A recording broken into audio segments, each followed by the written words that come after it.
Welcome to Huntington Beach, California, here at the Vans Off the Wall Skate Park for the 2019 Vans BMX Pro Cup World Championship.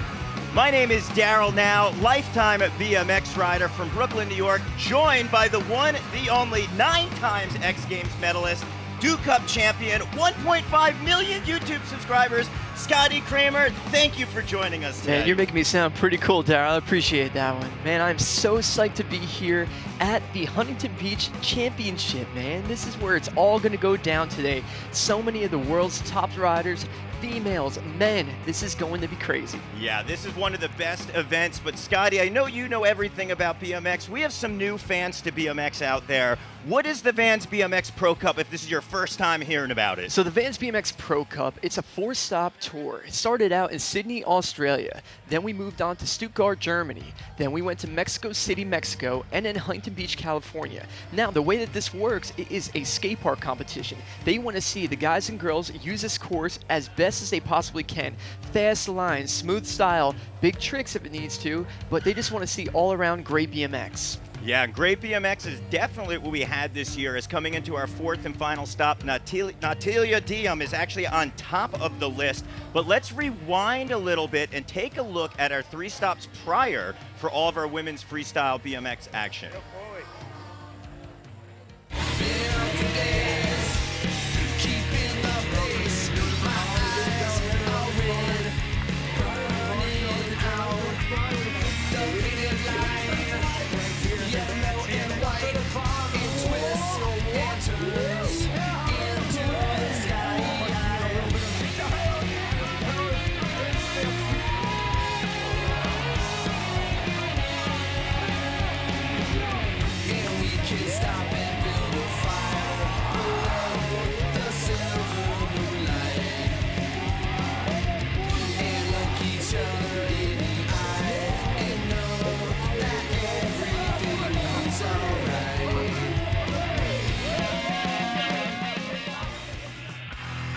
It's apparent our women freestyle riders have been ripping around the world, but let's take a look at the points that were ushered out. First place is Australia's Natalia Diem with 266 points. Spain and our defending champion from last year, Teresa Azcárraga, with 258. Angie Marino with 226, and Paris Benengues in 4th with 190. Now, Scotty, when we look at the points, we have 3 riders that are very close in that high 200s. Yes, Angie Marino's the only one that didn't make it into the final on this one. So we're going to have the other 3 riders, which is Paris Benengues, which is Teresa Azcárraga, and also Natalia. They're going to be battling it out right here behind us in the next couple minutes to see who is going to be walking away as not only the champion of this stop, but potentially the champion of the whole series. Yeah, those points are going to be crucial. But as we work our way to the finals, let's rewind it to yesterday and take a look at the top runs from our women's semifinal.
Well, there you had some of the top actions from yesterday's semifinal. Scotty, we're seeing the progression in real time. What are your thoughts as far as women's freestyle goes? I love it. I love where they're going in the direction that the women are taking it right now, and it seems just to be going up. Literally, you have Paris Benengues that was flying out there, pushing the limits all day yesterday.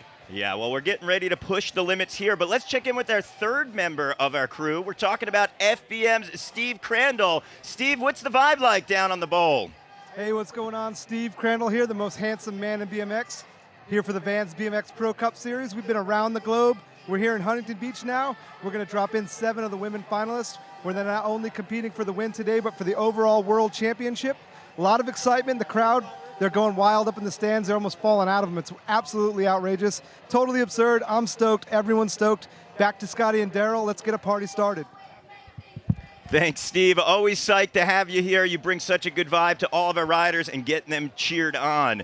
Well, Scotty, as we get a little bit closer, you see this one-of-a-kind park. It was actually constructed just for this event. I know the things I like about it, but I want to know, what are your highlights on the course? Yeah, we're going to go over a couple of the key features here, and we're going to start things off with the shark fin setup. As you can see, it's almost like a spine. It goes onto the top of the deck. On one side, it's a quarter pipe that you can use in jumping into it like a hip in a way, and you can also launch from it to the far quarter pipe.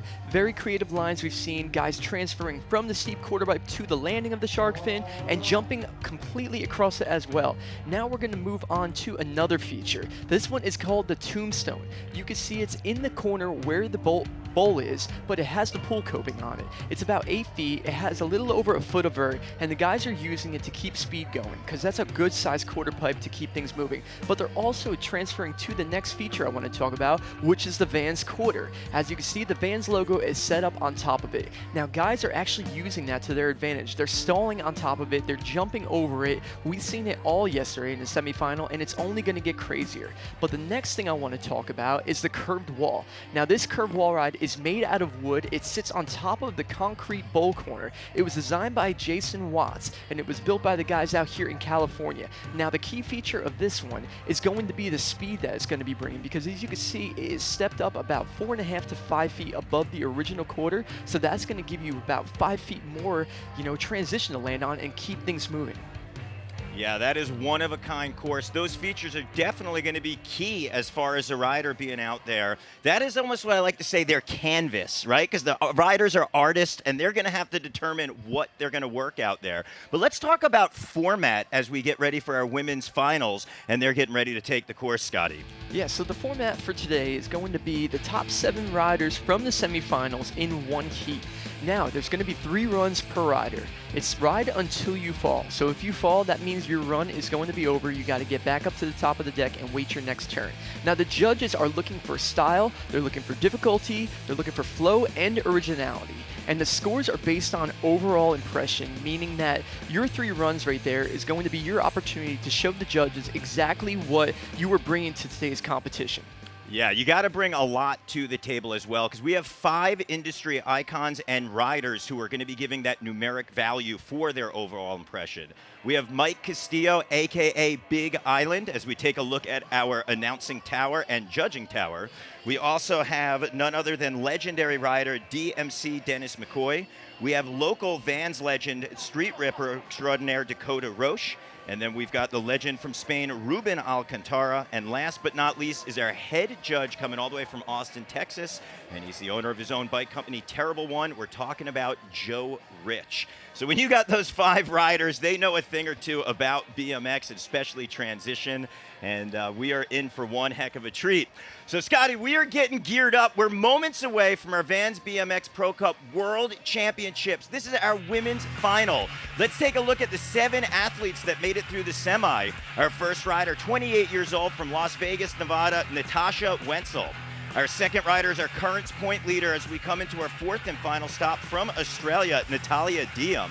Our third is from Spain. She is our defending champion, Teresa Azcawaga. Our 4th rider, super legend in the sport of BMX, just got herself a Nora Cup. We're talking about the 38-year-old Nina Buitrago.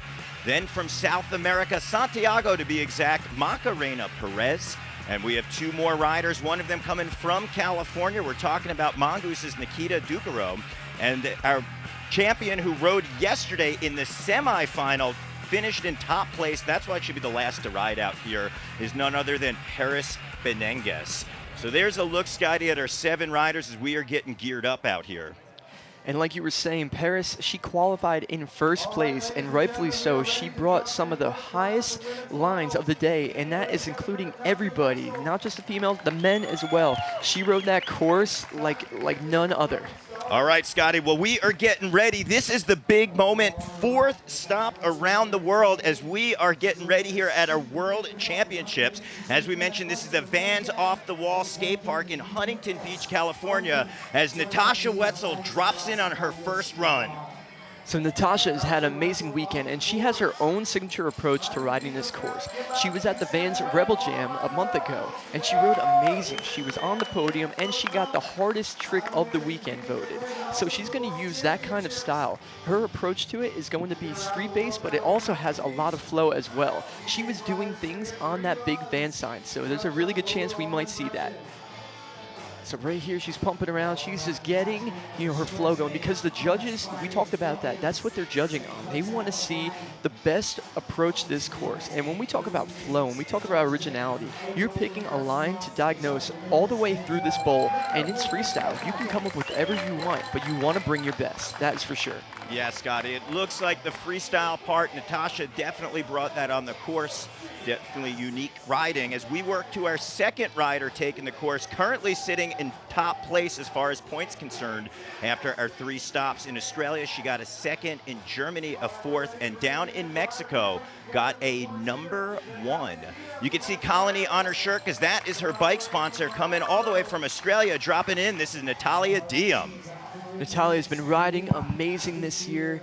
She's had a rough year, a couple years, coming off of ACL injuries. She's had 4 ACL injuries total, and that's terrible. That's a really tough injury, and there's times where she actually thought she wasn't even going to be riding BMX anymore, and look at her right now, in the leads in the World Championship points. So this is amazing comeback story, and we're going to see if she could take full advantage of this and do her best riding and see if she gives herself the best chance to get out there. But so far, so good now. She's got such great flow around the bowl, and you can see she's not scared of going high. She likes using the hips. She likes using the transitions. She's not scared to do the tricks either. She can do tail ups. She can do all the hand variations, and it's been really great watching her ride. Yeah, well, Scotty, right now she's definitely put an emphasis on the word flow out in the bowl as she is really just airing each one of these quarters. She's working through her run. You see her doing opposite and regular carves around and flying out with a very smooth style and first run. So we have 2 riders down. We are going to work through the pack as our 3rd rider is going to get ready to roll in. She is our defending champion from 2018. This is the Spanish rider, Teresa Azcárraga. Teresa is known around the world for having the best style, in women's BMX, because her ability to ride and be able to, move the bike in the way like Sergio Leos does. You could tell that, he's got that influence over her. But look at that can-can, full extension out of the deep end, Daryl. That's where the pool coping is, and that is scary to ride. The metal coping, you can see that's red. That is the regular metal, But the stuff that's not painted, that is the pool coping, and that sticks out just like a regular pool would be. And it's hard to ride. It sticks out and it's bumpy, so she's not scared at all. Look at her. She's going 4 feet out of that, just cruising. Yeah, those are big airs, and it's also awesome that you mentioned Sergio Leos. He's currently sitting in 2nd for our points for our men as we come here into our finals. I know Sergio's on the deck right there cheering on Teresa as she put down a solid first run of 3.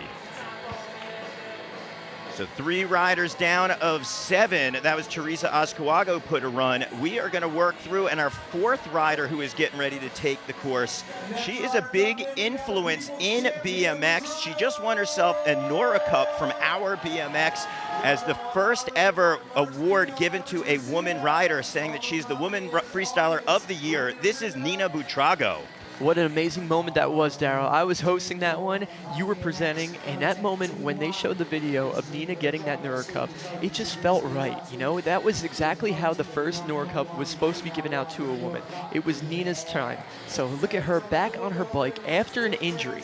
She had a broken elbow in Stuttgart, Germany, and she is back on for the first time, and she is happy, and she is just right where she belongs, Daryl. Yeah, Scotty, it's so great seeing the Empire T1 rider, Nina Buitrago, on course. As you mentioned, she did have that injury. That was actually at our stop in Stuttgart, Germany, and she was able to recover in less than 12 weeks on course. Everybody's so excited to watch her ride. She's an icon of BMX freestyle and on the course.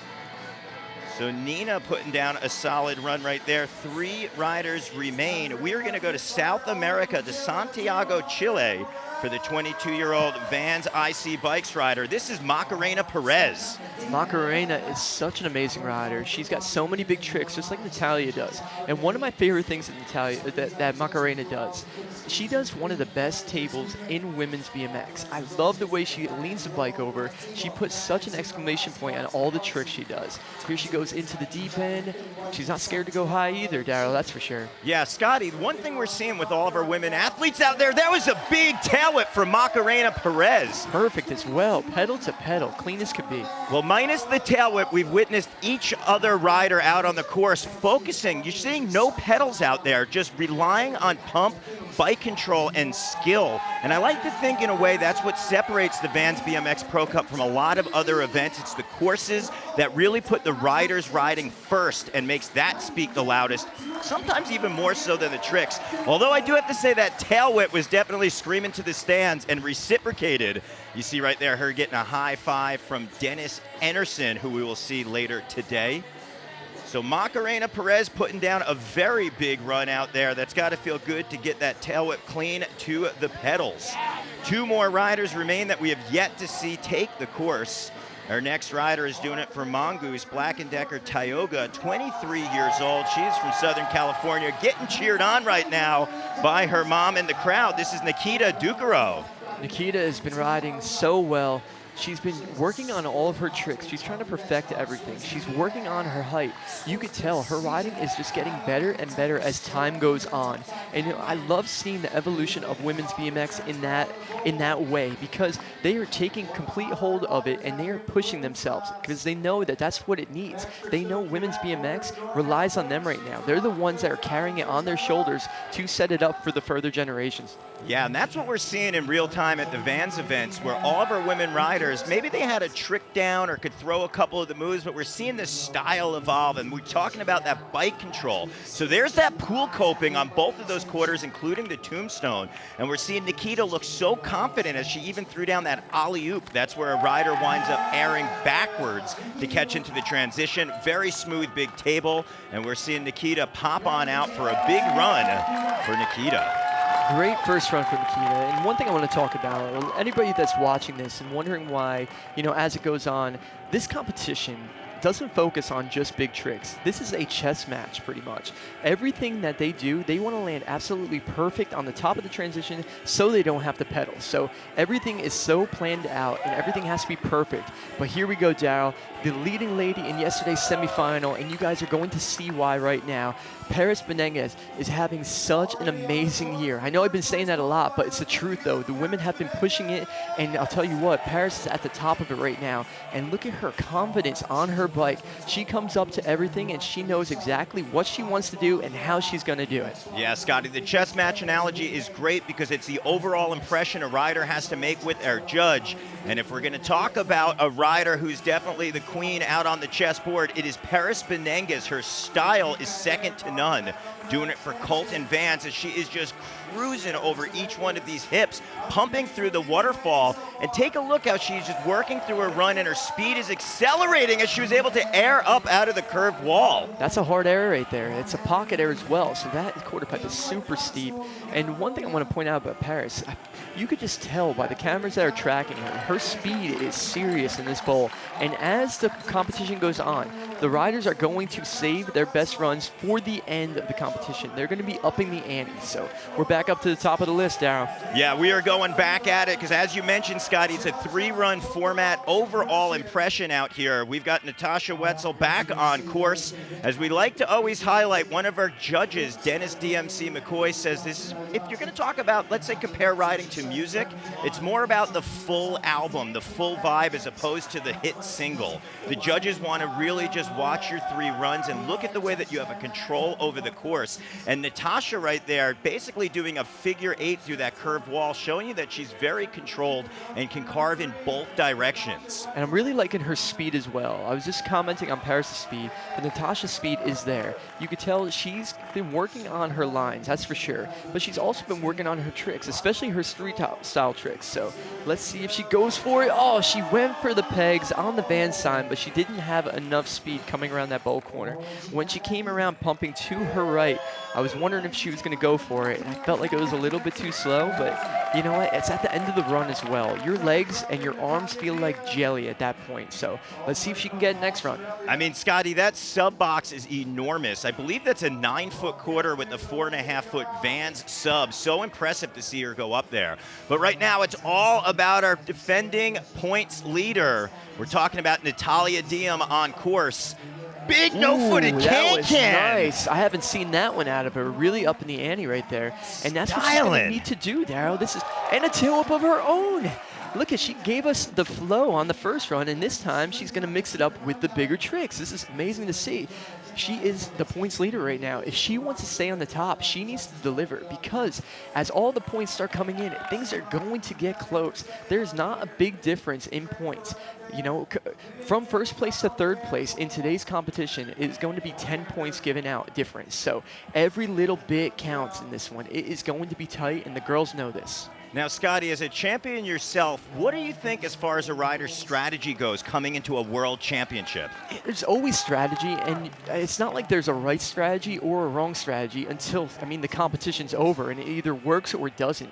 You really don't know what's going to happen or what your best bet is going to be, but I feel like Natalia is doing the right strategy right now. She is bringing clean riding, and she's landing perfect. She's bringing the tricks, and that's what she needs. She needs to bring her best. So right now, it is our defending 2018 champion, Teresa Azcárraga, on course. Also doing it for Fly Bikes as she is pumping around the bowl. Teresa was one of the first female riders to really focus on airing high out of the quarter pipes. Let's see if that's what she's going to stick with the formula here. Can-can over the top tube. I love that can-can, a big can as well. She really kicks her leg out there. Awesome trick. And we were talking about style, and the judges are looking about style, and Teresa has such great style. Her air awareness, the way she's able to manipulate the bike in the air and make it look so good. It looks like she's not even trying either, and that's such a big deal in BMX. But look at her flowing through this bowl. She's going from hip to hip, from quarter to quarter. She's using every ounce of this bowl right here. Yeah, so Teresa putting down a solid second run. She's about to pass the torch as Nina Buitrago dropping in. I know all the female riders around the world are cheering Nina on. She's been riding well over 20 years. Proud to say, Scotty, back in the day in New York, Nina actually used to come to our trails at Port Washington and shoot photos. And she said, you know what, I'm really interested in getting into BMX riding. And we wound up putting together an S&M dirt bike for her, and it was love at first sight, a match made in heaven. And Nina really has not stopped riding and pushing the sport of women's freestyle for the last 20 years. So it's one of those things, Scott, I could say I knew her before she was an international superstar. Before she was the Beyonce of BMX, because she really is. She's at the top, and everybody respects her. And just think about that, the butterfly effect right there. If that bike wasn't built for her, would she be here right now? You know, there's a good chance that women's BMX wouldn't be where it is. And look at that, Smith grind in the deep end on the pool coping. Yeah. That's Nina for you. Well, Scotty, I'll tell you one thing. Nina Buitrago is such a superstar. I'm sure whatever she winds up doing, whether it's BMX or something else, she always just brings it her own personal touch and personal style. That Smith grind was huge. That was on the pool coping. And right now, Macarena Perez back on course. Look at the speed, Scotty. I loved her first run. Look at that tuck no-hander over the hip. She's got the biggest tricks, and she's bringing the speed. Look at that tabletop, and that's the one I was talking about earlier in the show. She's got such a great table. She lays it flat. She's got a great style while doing it.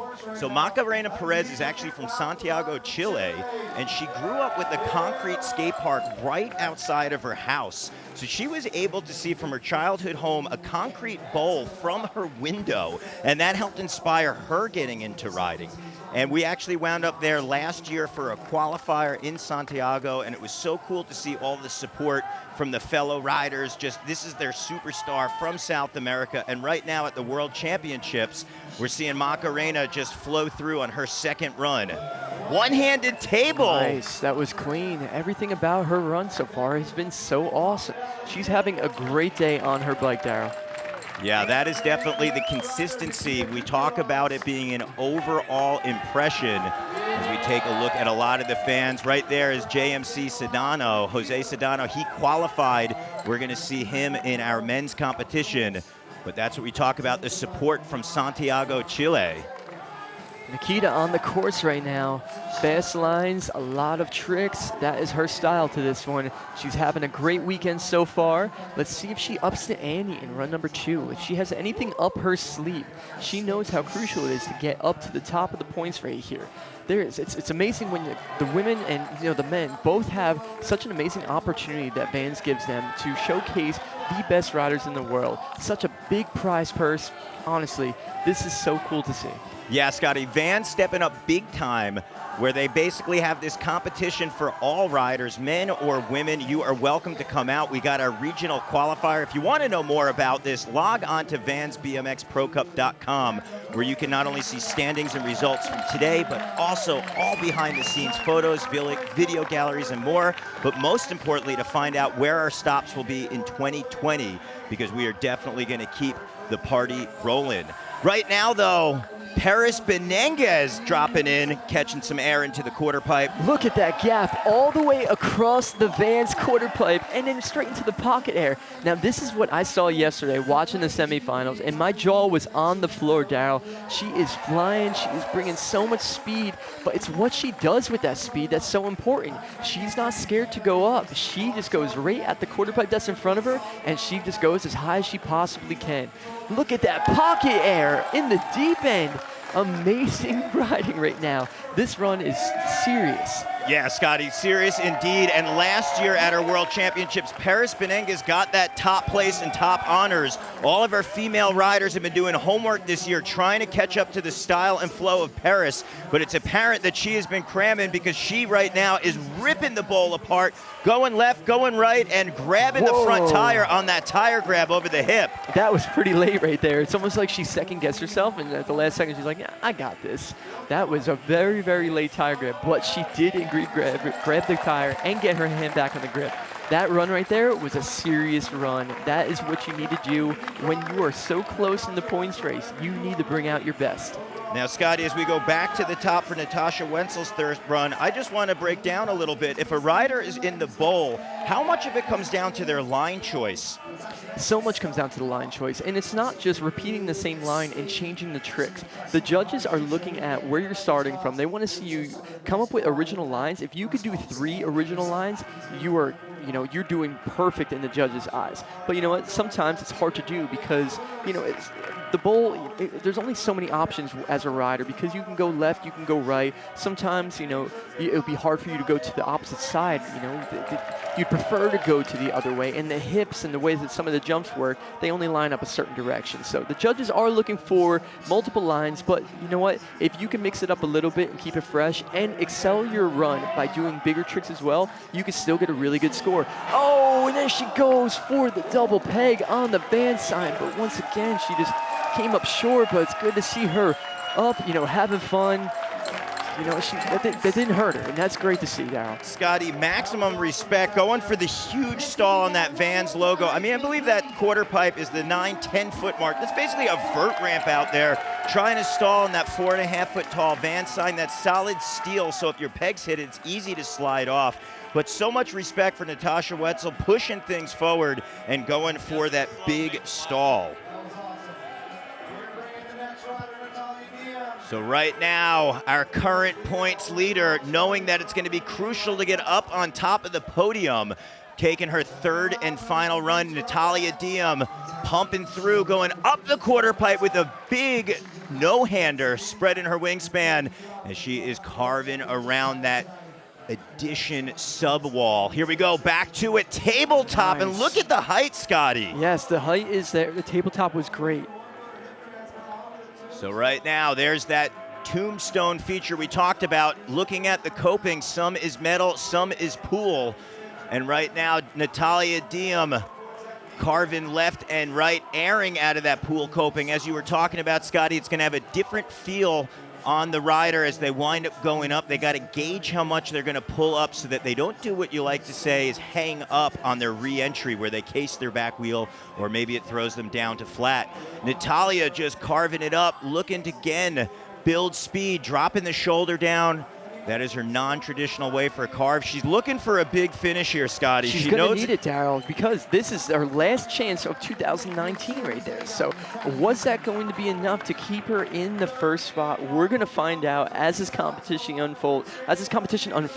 So now she's got to sit back and watch her peers drop in. And here's a second-place rider right here in points, Teresa Ascuaga. So if Teresa ups the ante right now, who knows what the judges are going to say? Yeah, Scotty, and it's about that strategy. I like to think of it as balancing out risk versus reward, because the further you dig down into your bag of tricks, like that huge can-can step over. That was about 2 feet up compared huge. to her other ones. But you sometimes wind up playing with that risk reward, and the harder the trick, sometimes you don't pull it as smooth or as clean, and you got to balance that out. And that's the difference that Dennis McCoy was talking about, where it's not about that single of throwing down the big trick, but it's how well is that full album, the 3 runs on course, and your overall approach out there. With such great riding from Teresa, exactly what we know her for. Great style, great control. You know what? And I think that is going to be it for Teresa for her final run of the day. We're going to have to sit back and wait and see what the judges think of it, but we have a couple more riders that are left to go. The next one dropping in is going to be BMX legend Nina Buitrago. So great to see her back on her bike after that elbow injury, and she is looking like she didn't even take any time off, Daryl. She looks comfortable, she looks confident, she looks like the queen. Yeah, Nina definitely ripping around. I love to see the way that she's pumping the corners right there, dropping her shoulder down. As I mentioned, Nina's riding for Terrible One Bikes. Our head judge, Joe Rich, has been supporting Nina throughout the years. I know what you might be saying, hey, is Joe going to favor his rider some points out there? But I know that Joe definitely keeps things level playing field, but he's going to have to work it, because Nina out there at the one-handed double peg grind, just laying her arm back as she does that smooth grind, this time opting on that pool coping. Yeah, she's been always doing the grinds, and we love her for that one. I've seen her do the one-handed grinds, the Smith grinds, and you know, she's the only rider that's actually grinding stuff in today's competition. So the originality comes into play, and the judges will reward that. Yeah, now Scotty, what is it like for a rider to come back from an injury like this? It's hard. It's definitely a tough one, especially an injury on the elbow. You know, there's so much weight that gets held up on those handlebars. So an elbow injury is a tough one. And as a BMX rider, you are always falling and using your elbow to protect yourself. So that's going to play a factor. Whoa! Look at Macarena dropping in and bringing a huge air in that pool coping. Yeah, we want a 10 or 11 foot deep ramp right there. And we want to mention, Scotty, the high air, because directly after our women's finals, they're actually going to be competing in a high air contest. And Macarena Perez definitely could be a contender for the top spot, as she is blasting tabletops and one-handed tabletops all over this course. Oh, her confidence in those deep bowls is something else right there. The way she just goes at that with speed, and she's just ready for it. She is going to be a force to be reckoned with after this competition in the high air contest. So as she pumps around towards the end of her run, what I'm seeing from her is such great style. I love how no matter what, every competition I've seen her, she seems to get better and better. And that's such a big deal in today's BMX. Yeah, Maka definitely leading the charge out here. We saw that tail whip in her earlier runs. It looks like Maka is going to wind up popping on out. So cool to see that tail whip to pedal smooth for Macarena Perez. It looks like her third run was going to focus a little more on the line choice out there. And right now we're hoping to see a rider blend together big tricks with those lines is Nikita Ducaro. Charging around, carving the corner. Take a look, Nikita has no pegs on her bike, so that means she's putting a focus on the aerial maneuvers and just can over the top tube on that hip, cutting the corner, setting up for this hit with the toboggan air. I love seeing her ability to go up on the hips. I think that's such a key thing in this one, because the height plays a key factor in what you can do over it trick-wise and how well you can do the trick. Nice one-footed X-up, original move on that Vans quarter right there, pumping into the deep end, and she's not scared to go high either. So I'm curious to see how she does in today's high air contest as well, Daryl. Yeah, Nikita definitely has been known to put a big exclamation point at the end of her runs with some massive tricks. Let's see if she winds up sticking with that formula. She's looking to set up right here. Where's she going? Oh, the 540, tagging front wheel at the 360-degree mark. That's a tough trick right there. A 540 has always been so heavily rewarded in BMX because everybody knows how serious that move is. Yeah, and the reason that's such a difficult move is when you spin the circle and a half, you basically have a huge blind spot. But let's see right now, coming back for swing number 2. Oh! No! Wow. She gave us a thumbs up. She did give us a thumbs up. That's just always a tough situation when you loop out like that and you land on your butt. It's been there many times. You've been there before. Yeah, sometimes it knocks the wind out of you, but she's back up on her feet. The crowd is going nuts right now for it because that was a huge 540, Daryl. Yeah, that quarter pipe, it's basically a vert ramp out there, Scotty. So going for the 540, as we're saying, there's a big blind spot as you wind up trying to look and spot your landing. It's difficult to do. You saw the first time she clipped her front tire, took that spill, got back up and said, hey, let me change my approach and get the front wheel up a little more, and then wound up looping out. Well, right now on course, all eyes are posted because this is Paris Benenguez dropping in for her third and final run. This is our #1 qualifier, and she just brought a new gap to the course, going from the curve wall ride to the steep quarter. That was insane. First woman to do that gap, and look at her in the deep end. Once again, let's talk about the high air contest. She is going to be a force to be reckoned with. Hey, look at that pocket air, hanging back wheel, but holding on. Now, what Scotty, Paris ride. is on course. Last year at our World Championship, she actually got first place. The reason I'm focusing on that is when we had the world's best riders at the World Championship, Paris Benenguez was on top, and she's looking to have a repeat performance as she airs into that curved wall ride. So cool the way she was able to catch the tires and drop her shoulder down. Everything that she's done today has been so awesome to watch. Love how she's airing the tombstone, the deep quarters, doing the transfers. Such a huge day for our #1 qualifier, Paris Benenguez. Unbelievable to see all of our women riders out there. Paris putting down big. There was a look at Corey Walsh, also Vish from Colt. You got Dennis Anderson down on the deck. The energy is so cool here at the Vans Off the Wall Skate Park in Huntington Beach, California. Not only is it the best course out here, but we have the best riders. Our women just threw down huge, but we are not done at all. So much more action to come. We've got our women's high air. So you don't want to go anywhere as things are heating up here at the Vans BMX Pro Cup World Championships.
Welcome back to the Vans BMX Pro Cup World Championships here in Huntington Beach, California at the Vans Off the Wall Skate Park. Taking a look at our beautiful crowd who is starting to fill up our stands out here. They've been cheering on all of our women athletes because, Scotty, we just witnessed the Women's World Championship final.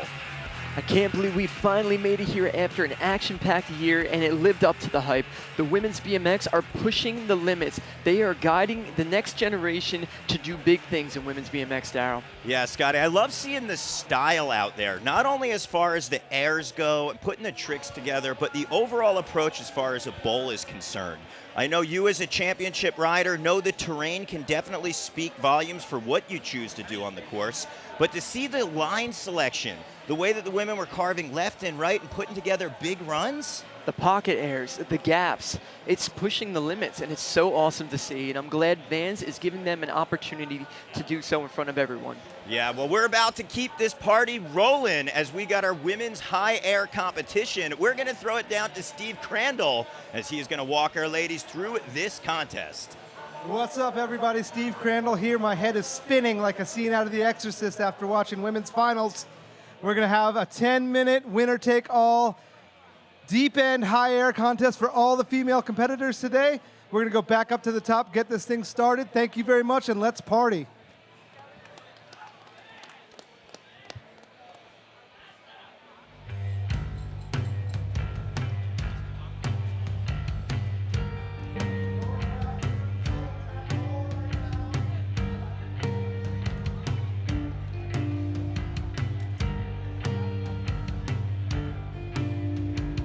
Ten minutes, winner take all.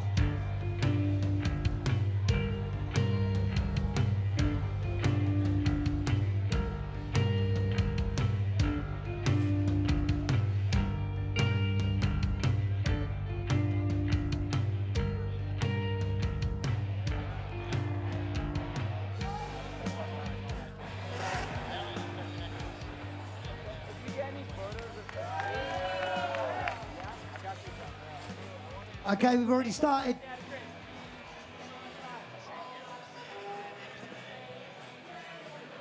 All right, ladies, high air. Stopwatch has started now. For it to count in towards the final classification has to be done within the time allowed. Going to be seeing our finalists, I'd imagine, throwing it up there as well as some of the other ladies from the weekend.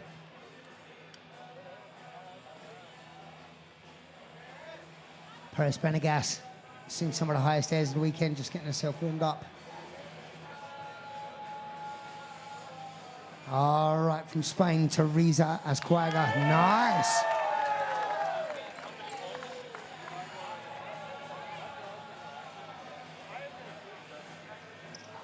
All right, Jessie Gregory, headed back in, checking out that deep end. Believe it may look easy from up here or in the grandstands, but headed all the way up that vert wall coming out of there, not easy at all. Macarena Perez.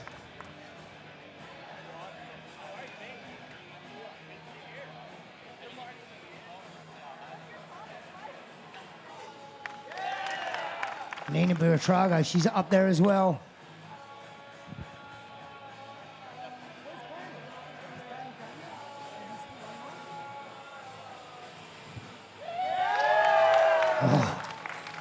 That may well have been close to the highest so far. What do we reckon, Kooks? Highest so far? All right, now Nikita headed in. Oh, nice looking flatness. You'll notice as well, people, they'll change the shape of their bike, flattening it out to get those couple of extra inches. Jessie Gregory headed in. Nice. Steve, what do you think? Grub bags, this is crazy. I don't know what I think. I think this is nuts. Nice, now. Oh, that was close. That was around the 5.5, 6 foot mark. Very hard to see from up here. That was Teresa Azcuaga.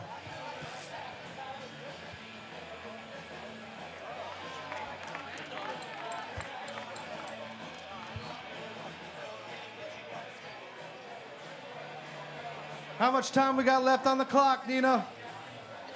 8.5 minutes.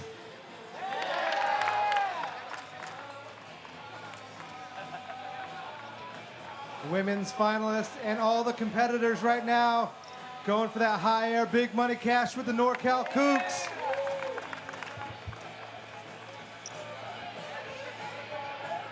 All right, we're getting an idea of what it's going to take. Looking like you're going to have to be at the head height or overhead height mark. Yo. Nikita, maybe not as high as that last one. It's all about getting that right pump, getting a smooth drop in, having enough speed. I think it could be Teresa at the moment. Look at that. Way up there. How high was that one, Crowbar? We get up about 20 feet on that one. 420 feet in the air, above sea level. Hey, why are you off your bike, young lady? Why are you not on your bike? Why are you not on your bike? Ah, that's not cool. Maka dropping in. Inching it up there. I'm just selfish. I want to see it. That's right. Listen to the champion from the last 2 years. He knows what he's talking about. Nikita dropping in, bringing some speed. All right, Kooks in the corner. Yo. Ducaro with that higher speed there, trying to take a different line in, seeing if that gives her more speed on a run-up. Nina Buitrago headed in. Kooks have got to be loving this one. Yo.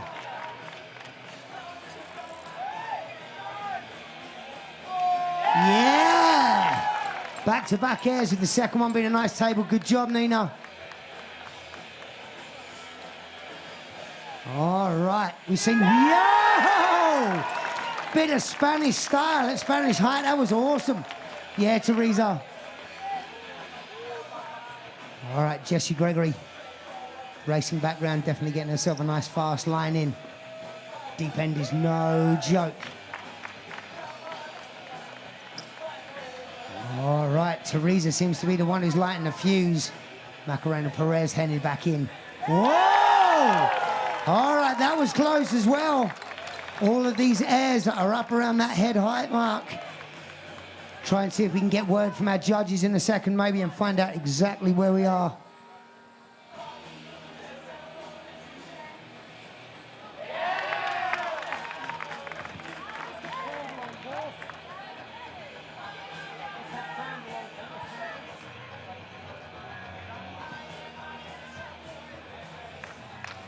All right, Nina Buitrago headed back in. Yeah. Three of the ladies, yo! Three of the ladies up around that height now. Huntington Beach, let's get loud for these ladies out here in the high air competition. Yo! The louder you get, the higher they're gonna go. Knockout, was that the highest so far? It's hard to tell from this angle up here. And remember, this is winner take all. Steve, who's gone highest so far? I think you're the highest so far. Yeah, but that's only because I'm up here. Yo, We got Maka on Macarena the Perez. course.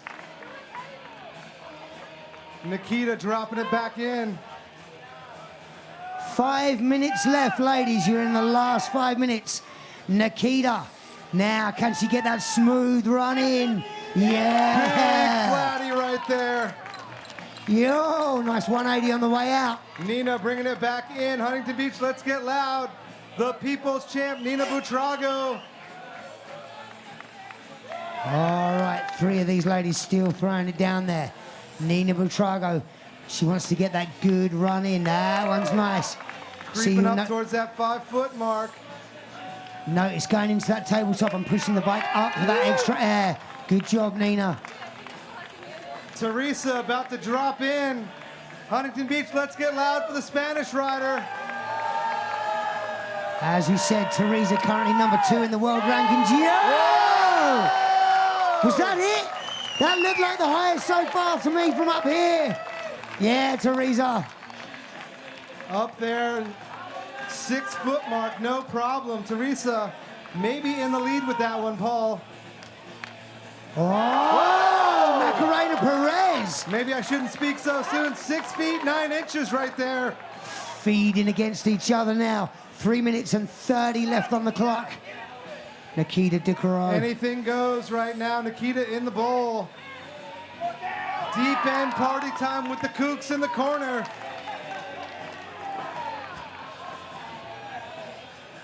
Here comes Teresa back for more. Whoa! There you go. That's Spanish style on the back end of that bike. That is Keeps getting sweet. better and better. That was awesome drop bags. So sweet with the style as well, man. Back end getting all kicked out. All right, we have 2 minutes and 50 seconds remaining. And look who's... That's not a bike. They're snacks. Woo! Whoa, Macarena. Maka from Chile getting all that flat bottom right there in the high air contest. Nina, are you stoked? Yeah. 2 minutes 30 remaining. Now, girls just going to get their breath back. Maybe one more attempt to see if they can put it up. But check it out. I think currently this might be your leader. Whoa, Teresa. Round of applause for Teresa Azagar, one of the stars of the weekend. Currently second in the rankings and him running for the overall win. That's what we call spanking the baby. Teresa Azcoaga probably in the lead right now with high air, but there's still a couple minutes left on the clock, so we're going to see what happens. Maka dropping in. Huntington Beach, let's get loud for Macarena. All the way from Santiago, Chile. Big smiles all weekend long. Yo. 1 minute 45 left on the clock for these ladies. Got to be done within the time allowed for it to count.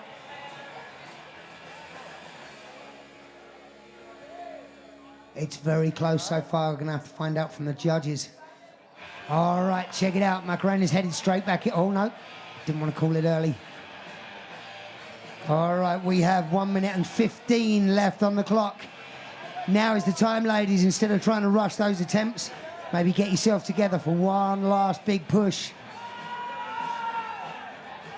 All right, Kooks, get ready. This is Macarena Perez. Whoa! I don't know, but that might have been it. Talk about waiting until the last minute. 50 Macarena. seconds remaining. 50 seconds remaining.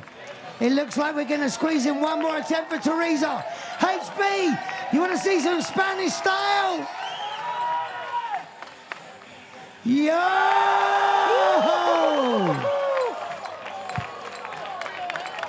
30 seconds remaining. The clock is ticking down. We may have already seen it. I think both Clicking. those ladies are up near the 7 foot mark. Macarena about to drop in. How much time we got on the clock? We have 10. Here we go. 10, 9, Huntington Beach, let's 8, get loud for Macarena Perez 7, from Chile. 6, 5, 4, 3. Whoa! I don't know. That was 3 seconds remaining on the clock. All right, oh, Teresa's We've going got to another one squeeze one dropping more in. in by the looks of it. Spanish style headed in. Whoa. Huntington Beach, please show the utmost respect for your ladies in high air. And we will very shortly find out. Today we will crown the Vans BMX Pro Cup 2019 Male and Female World Championships. All right, riding wise now. Course is going to be closed for a small amount of time. Then we are going to be getting the qualifiers, your 21 men finalists. For tonight's final, we're going to get them started off, get them warmed up, get them on the course for a little bit of practice. So, people in the crowd, I hope you like what you're seeing so far. Wow, Scotty, we just saw the women blasting so high out of that quarter pipe. I'm almost going to say it's a concrete vert ramp out there. Taking a look at Macarena Perez getting some support from Angie Marino. Unfortunately, Angie had a bad crash in Mexico City, so she's not going to be competing with us today. But there's that rider camaraderie, our women cheering on the other riders. Angie getting loud and getting proud, cheering them on out there. And that's BMX right there. That's what it's all about. It was so great to see all the girls having so much fun together, pushing themselves.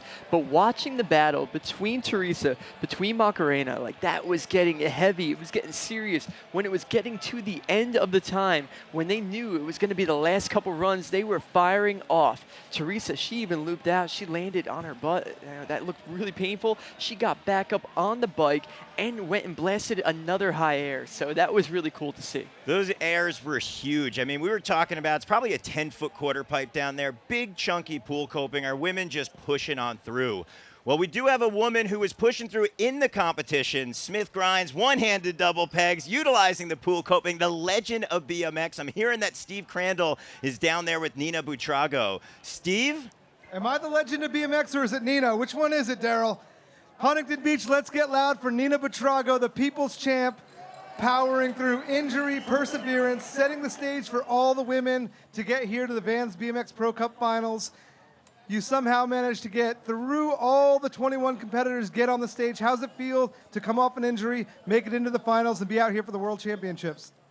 Incredible. It's pretty awesome. I think all the good energy here really got me through it. Too much excitement. Got to like put everything aside, you know? I think I can speak for everybody in the crowd, everybody watching. It's been just awesome watching you make it up here onto the deck for the finals, you know, inspire and motivate all these women. Any shout outs you want to give to the other riders, the ladies out there? All the women who rode in this event this weekend and everyone watching that couldn't be here, y'all are awesome. Keep the stoke going. And thank you to Vans for having us. They've been supporting women since the beginning, and it's freaking awesome to see where we're at now. So thank you, Vans.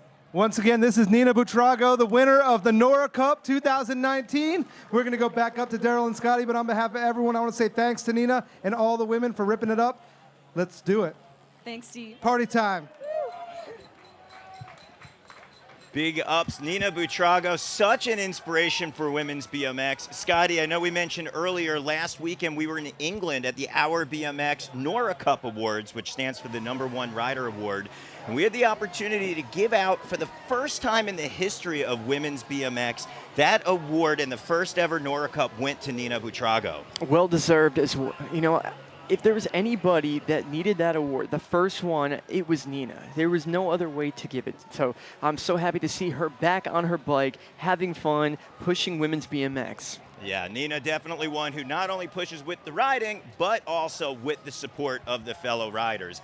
Well, let's rewind it to our women's final. Let's take a look at some of the highlights that just went down here at the Vans Off the Wall skate park. And there was a lot of them, so much progressive riding. You can see Nikita, one-footed X up, going for that 540. She might have had 2 falls, but she pushed the limits.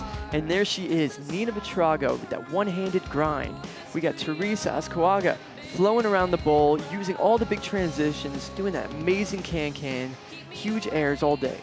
Natasha Wetzel had a great day. She had a tough fall on the van sign, you know, and that was hard to watch. You know, I wish she was able to land that one in her runs, but sometimes it's just the way the BMX goes. Here's Macarena Perez flowing around the bowl, doing such beautiful style tricks, tail whips, everything, such a complete package. And here's our current points leader, Natalia, bringing the no-footed can-can downside over the hip. And I'm so curious to see how this plays out today. But Paris Benenguez, the fastest on the course, the highest airs, the most progressive lines, huge pocket airs in the deep end. It was such a treat to watch her do her thing, and seriously, oh, look at that. There's that tire grab, which she almost missed right there. She barely had the time to grab the tire and get her hand back on, but she's a professional. She knows what she's doing, Daryl. Yeah, Paris, so exciting to watch out there, just ripping up all the lines. We just saw those highlights, but the thing that you couldn't see was the way that all of our women dissected the bowl, finding their lines, and linked it all together. Big ups to all of our women riders. We are going to find out which one of them is going to get the biggest chunk of the $82,000 in prizes coming out from Vans. But we got a lot more action coming your way. Our men's final here at the Vans BMX Pro Cup World Championship. Stay tuned.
Welcome to Huntington Beach, California at the Vans Off the Wall Skate Park for the 2019 Vans BMX Pro Cup World Championship.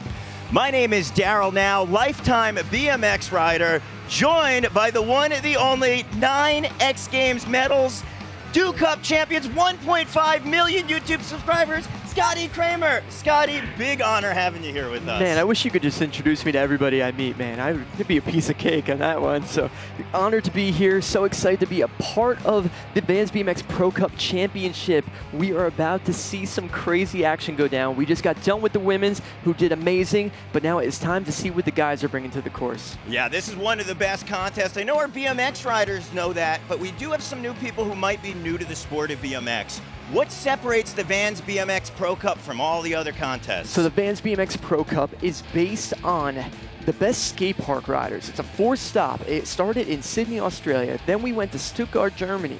Then next we went to Mexico City, Mexico. And we are finishing off here in Huntington Beach, California.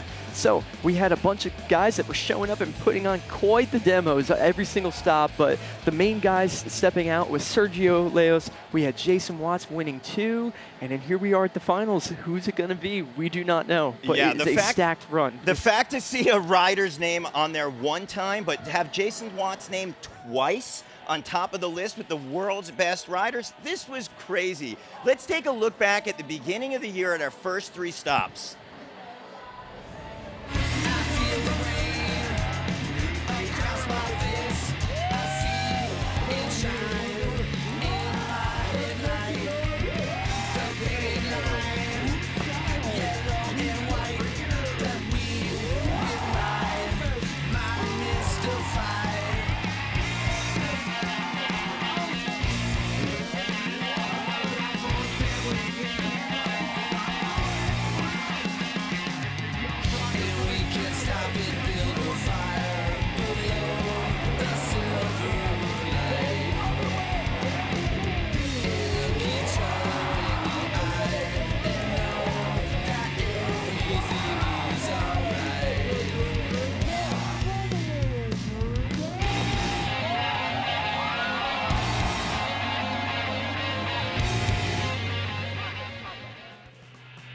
Well, if you thought that action was crazy, that was the first 3 stops. And as we take a look at our points after those, looks like Jason Watts is going to have 276 points sitting on top of that potential podium, followed by the Spanish rider Sergio Leos with 254, our 2-time defending champion Larry Edgar with 232, and then in 4th is Dennis Enerson with 212. Now, all of these riders are so close in points, it's going to be crucial that every time they get on this course today, they put an exclamation point at the end of their run. And all 4 of those guys are in this final, and they are ready to ride. We had Dennis Anderson doing stalls on the wall, doing all sorts of fakey stuff. We had Sergio Leos doing amazing lines around the course. We also had our main man, Jason Watts, the guy who was actually building the courses, for Mexico and the ones before. And I'm so excited to see how he approaches it today. Yeah, well, let's take a little look at Jason Watts, and here's what goes into himself before he gets here at Huntington Beach. The series this year has been incredible. All the bowls have been super diverse and different between Australia, Mexico, and Germany. Had a couple of lucky wins in Mexico and Germany, so definitely pumped on that. Either way, I still think it's anyone's game out here. Dennis, Larry, Sergio, doesn't really matter what happens, I'm still going to be stoked. I'm excited to watch all the mayhem. Well, Jason Watts telling you a little bit about what his 3 stops were coming up to Huntington Beach, how he was able to be on top as far as points are concerned. But now it's all about the World Championships here in Huntington Beach, and we're getting word that Steve Crandall is going to catch a few words with the man himself, Jason Watts. Yeah, baby, what's going on? Steve Crandall here on the deck with Jason Watts, a fixture in the Vans BMX Pro Cup Series. Not only building features, but qualifying and even 2 first-place finishes, Germany and Mexico. What's going on? How do you feel? Fast and loose. Give us a breakdown. Feel pretty good. I don't know. Just enjoying out here in the cloud instead of the sun all the time, getting baked. But I don't know. Everybody's loving it. Everybody's having fun. It's the final stop, and I think we're all excited to just be out here and be around the venue, and yeah. Everyone is stoked. I know I'm stoked. The whole crowd is stoked. Any highlight riders we should look out for this weekend? Definitely Hucker. He's going to get the loosest out of anybody, and he's a local boy, so you know he's going to do something crazy. Chris James is always a showman, so he'll do something crazy too. Everybody's killing it out here, and How about our first place qualifier, Chris Fox, part of the Fast and Loose crew? oh man, if he wins, we all win. So, If he wins, we're partying tonight. and if no matter who wins, we're partying tonight. So. Back to the top with Scotty and Daryl. Let's party, everybody. Well, Jason Watts, there you go. Some words from the man down under, currently leading that points. As you said, he had 2 first-place finishes. I know we're cheering for all of our riders out there, but if Jason wins, I want to be a part of that party. Well, we do know that you see on his helmet the Fast and Loose crew. That's a group of friends that travel around the world riding some concrete. And one of his brothers who's a part of that crew happens to be located here in Southern California. We're talking about the fast-flying Chris Fox. And right now, Scotty, let's break down a little bit of a course preview with the man who's fueled by Motorhead, Chris Fox. What's going on? I'm Chris Fox, and we're in Huntington Beach, California, and this is the location for the 4th and final stop, the World Championships of the Vans BMX Pro Cup. In the past, I did for US Opens and built the course on the beach, but this year, Vans built a beautiful skate park. A brand new bowl that they built here at the Outdoor Vans skate park. I think a lot of the hips and keeping your speed in the deep end and airing things real high are going to play a factor. A lot of transfers that can be done that haven't been done yet. It's going to make for a lot of unique lines. Vans quarter, it's got a good pullback on it, some good coping. There's been a thriving BMX community in Huntington Beach going all the way back to the Sheep Hills days with Zach Butler, Grot Bags, Ricky Rat, Wildman, and nowadays with Hucker and Dakota and a lot of young rippers. So I think it's sick that BMX still has a presence here in Huntington Beach, and stoked for everyone to ride the bowl. Always psyched to hear from Chris Fox, showing you a little bit of a preview of what's to come for the men's event. Well, I got to tell you, Scotty, he definitely must have had something working in his favor as far as those lines go, because yesterday in our semifinals, Chris Fox, our #1 finisher. He did amazing. He was high flying around the course. Chris Fox has a racing background, and when he was able to transition into bull riding, you can clearly see that he has racing in his blood. Yeah, well, let's take a look at yesterday's semifinals and look at some of the runs from our top finishers from yesterday.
Scotty, I don't know how that was a semifinal. I mean, it's comical, the level of BMX right now. Just think about that. We have the finals coming up. They are going to turn it up a level for sure, and you guys get to watch it coming up. Unreal. Speaking of finals, let's take a look at the format that the riders are going to have. So the format today, top 21 from the semifinals are divided into 3 heats. There's going to be three runs per rider. Now it's ride until you fall. If you fall, that means your run is over. You have to go back up on the deck. Now the judges are looking for style, they're looking for difficulty, they're looking for flow and originality on the course. And their scores will be based on overall impressions. So every time you get on that course, all of it is going to be added together as a full package deal presented for everybody. And we're going to see what the judges think their runs are going to be. Speaking of overall impression, these are the men that you want to impress. Our first judge, Big Island Mike Castillo. Second judge, the legend DMC Dennis McCoy. Third judge is going to be the local street ripper Dakota Roche. Fourth judge, none other than the Spanish legend, Ruben Alcantara. And last but not least, the captain of Terrible One Bike Company and head judge for the Vans BMX Pro Cup, Joe Rich. So you're taking a look at the legends, the icons of BMX up there. Those men have all put their time in transition and definitely know a thing or two of what the riders are going to be doing out there. Star-studded group of guys up there. Just being able to ride in front of those guys is an honor. It really is. So these guys are going to love it. Yeah, well, we're definitely going to saw who qualified for today. Let's take a look at Jam number 1 riders. You can see the battlefield in the background as we take a look at Mike Hucker Clark. He's a local boy, 31 years of age. We're going to keep things in California. Pat Casey, 25 years old. And then from Santiago, Chile, so psyched to have Jose Sedano here in our final. Keeping it from Brazil, we have Juan Medona out here, followed up by San Diego's Parker Heath. And then we have the Colombian rider, Michael Mogollon out here. And last but not least, who will witness in our first jam is Jose Torres Gil. Definitely an international field out there. Our riders are stacked as we're getting close to our men's final. Right now, Scotty, I got to tell you, the energy and anticipation has been building. We've been at 3 stops around the world: Sydney, Australia; Stuttgart, Germany; Mexico City, Mexico, and right now it is all about Huntington Beach, California, as we got the local rider doing it for S&M, getting ready to drop. This is Mike Hucker Clark. Hucker, it's an honor to see him on the course because this guy is serious.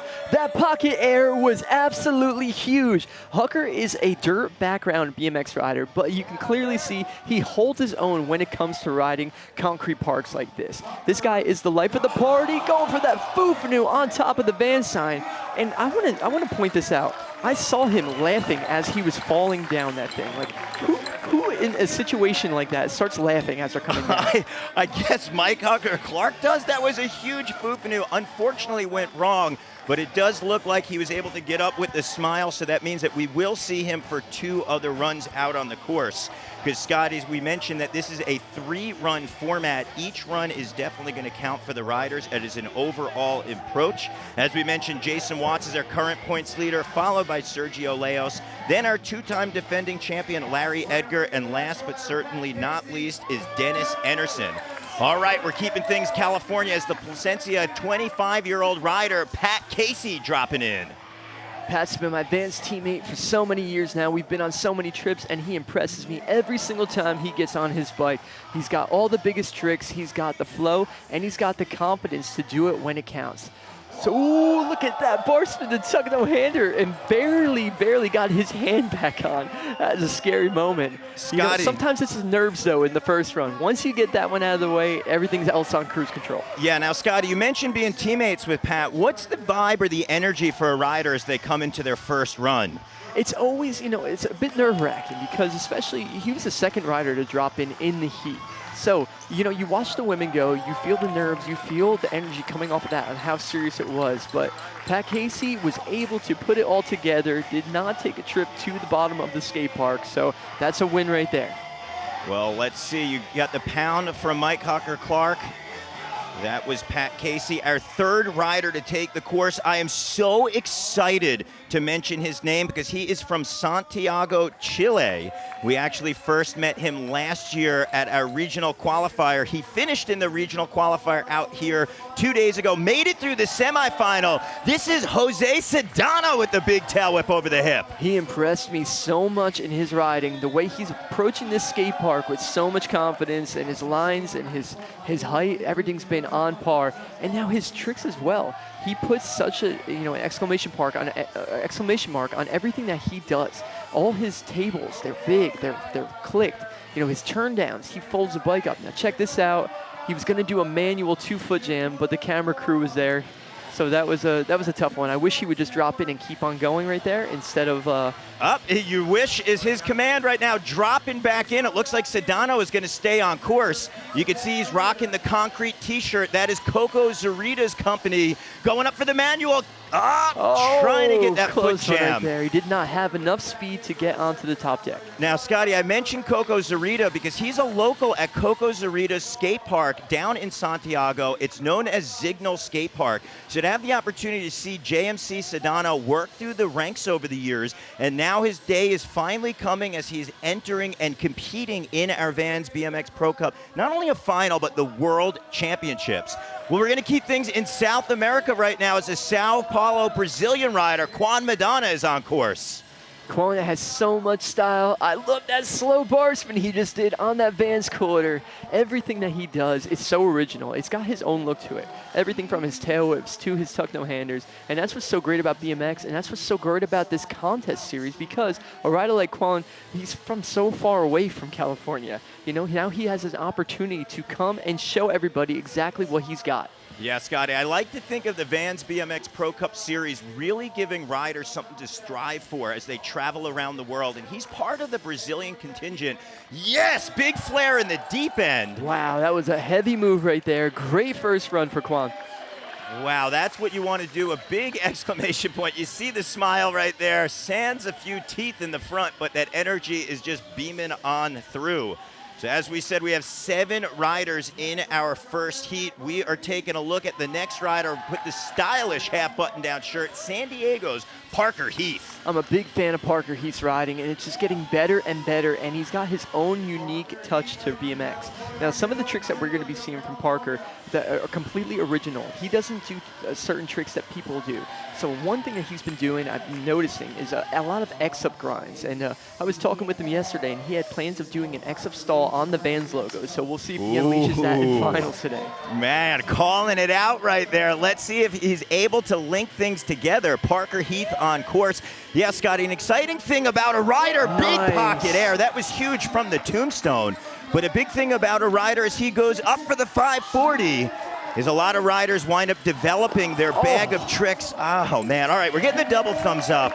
But like I was saying, riders will develop their bag of tricks as they working through their career of riding. And then all of a sudden, it's like something magic happens. They put in the amount of time, and then their own voice starts to shine through. We saw that with Sedano making into the final, and we've seen that throughout the course of the year with Parker Heath as well. He's definitely in his stride right now. He's finding his own, and he's making a name for himself. So. Well, a next rider who definitely made a name for himself in the last few years, coming all the way from Bogota, Colombia, is Michael Mogollon. And I'm so psyched on this rider because 4 years ago, he barely spoke English, said, my dream is to be a BMX rider and be a pro. He moved to Southern California. He taught himself English, and he's been progressing with his tricks and riding, and it's so exciting to have him here in the World Championships. Look at that bar spin, the turn down in that deep end. I was talking with him yesterday. Now, he was telling me about living in San Diego, and he was also saying how he's been surfing every single day. He's been riding his bike with guys like Dennis Anderson and Garrett Reynolds, guys that are at the top of BMX, and you could see that the perfection is rubbing off on him. What a great first run. Yeah, that's definitely what we like to refer to as the proximity principle. You get around other top riders, you hope some of that magic rubs off on you, and it looks like it definitely did for Michael Mogollon as he put down his first run. 6 riders have taken to the course. 1 rider remains. His name is Jose Torres Gil, better known as Maligno, as we take a look at the superhero from Argentina, 24 years old, Vans Crow Oakley. And right now, all riders who like to blast high to the sky are cheering on Maligno as he does a one-footed table. It's amazing because the term superhero might be an understatement with this guy. He came as a rookie to X Games and got a bronze medal. And what was wild about it is he was hurt. He hurt his shoulder a couple days beforehand, and he did 0 tricks in practice leading up to X Games. And still, once the run came out, he put it all together and he got a bronze. But look at the height this guy brings. That was one thing that stood out to me. I saw videos of him on the internet, but once I saw him in real life and I realized it wasn't just a one-shot, high air to flat. This guy is the real deal. He lands smooth. He's got ability to build lines and put big tricks into it as well. Yeah, bar spin off the Vans sub box right there. That's the big thing with BMX. You basically have to build a name for yourself, get into the contest, and let your riding speak for itself, and that's what Jose Torres is doing right there. We basically had a big run with that flare at the end. Scotty, that was rad right there. I'm just definitely psyched to see the first run and the camaraderie down there. That was Chris James giving a pound, who have yet to see ride. So 7 riders we checked off the list. That means we're going back to the top right now for Southern California S&M rider Mike Hucker-Clark. Look at the size of that pocket air. This is a dirt rider. Yeah. He's not supposed to be doing that in pool coping, but he is the real deal. He's been around for so many years. Mike Hucker-Clark is the life of the party everywhere he shows up. This guy has seen and done it all, and the foo-fanoo that took him out in run number 1 has been pulled, and he's straight to a hang 5 going around the course. Look at this, going for the balance point right there. The hang 5, his right foot is trying to find the balance. He's not able to do it, but definitely winning over the hometown crowd here. It looks like Hucker is going to wind up waving off the rest of his run, or maybe he's going to drop in. You never know when it comes to Hucker. What's funny about that hang 5, he actually holds the record for the fastest hang 5 on a BMX bike, over 40 miles an hour. He had the idea of going 60 miles per hour. Did you say 40? 40, over 40 miles an hour. Hucker he's one of a kind. He really is, and I'm so glad he made it into the finals today. My little brother is not so glad that he made it in, because my little brother did get 22nd place. Oh man, talk about a Baba Booey. I'm just kidding. Maddie is so happy that Hucker beat him. But look on the course, we got Pat Casey, the SoCal local, the Vans rider, and he's bringing the huge flare tabletop. Yeah, well, Maddie's definitely a rider who has been making a name for himself throughout the tour and season. I'm sure Maddie will be in every final next year, but right now it's all about the second run of Pat Casey as he does that flat spin flare somewhere between the 540 and a flare, and had that tail whip for a few extra points in there. So big run for the Mongoose rider, Pat Casey, popping on out. And we are going to keep it rolling. As we said, we're going to move on down south to Santiago, Chile. So psyched. I know that Coco Zarita is screaming right now, saying, go JMC. Jose Sedano with the big bar spin coming in. Very creative entry right there. Going off the top of the tombstone, bar spin transfer. Ooh! Man. He did the pocket air and hung up on the pool coping. And when we stress the pool coping, it sticks out far. So when you hang up like that, that is very, very hard to pull in and survive. Ooh, big no-hander. Now, Scotty, I keep saying, and I'd like to have your opinion on this, because you're no stranger to contests. What's it like for a rider being in one of their first pro finals? It's definitely pretty heavy, especially a rider that, is from overseas originally. So when he comes here, he's seeing all of the stars, all of his heroes for the very first time, and he has to ride with them, and he has to prove himself in front of them, and that is so hard to do. I will never forget my first pro contest. It was terrifying, but he's doing great so far. Looks amazing on this course. Well, right now, Madonna with the big transfer, with the 2-hit combo, the bar spin to tuck no-hander. Look at the bar spin to turn down.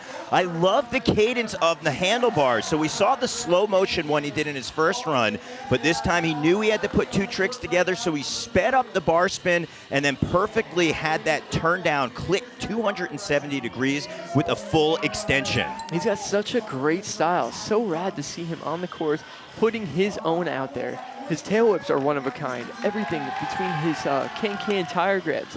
He's just a special kind of rider. I'm so glad that he has the opportunity out here to showcase his runs.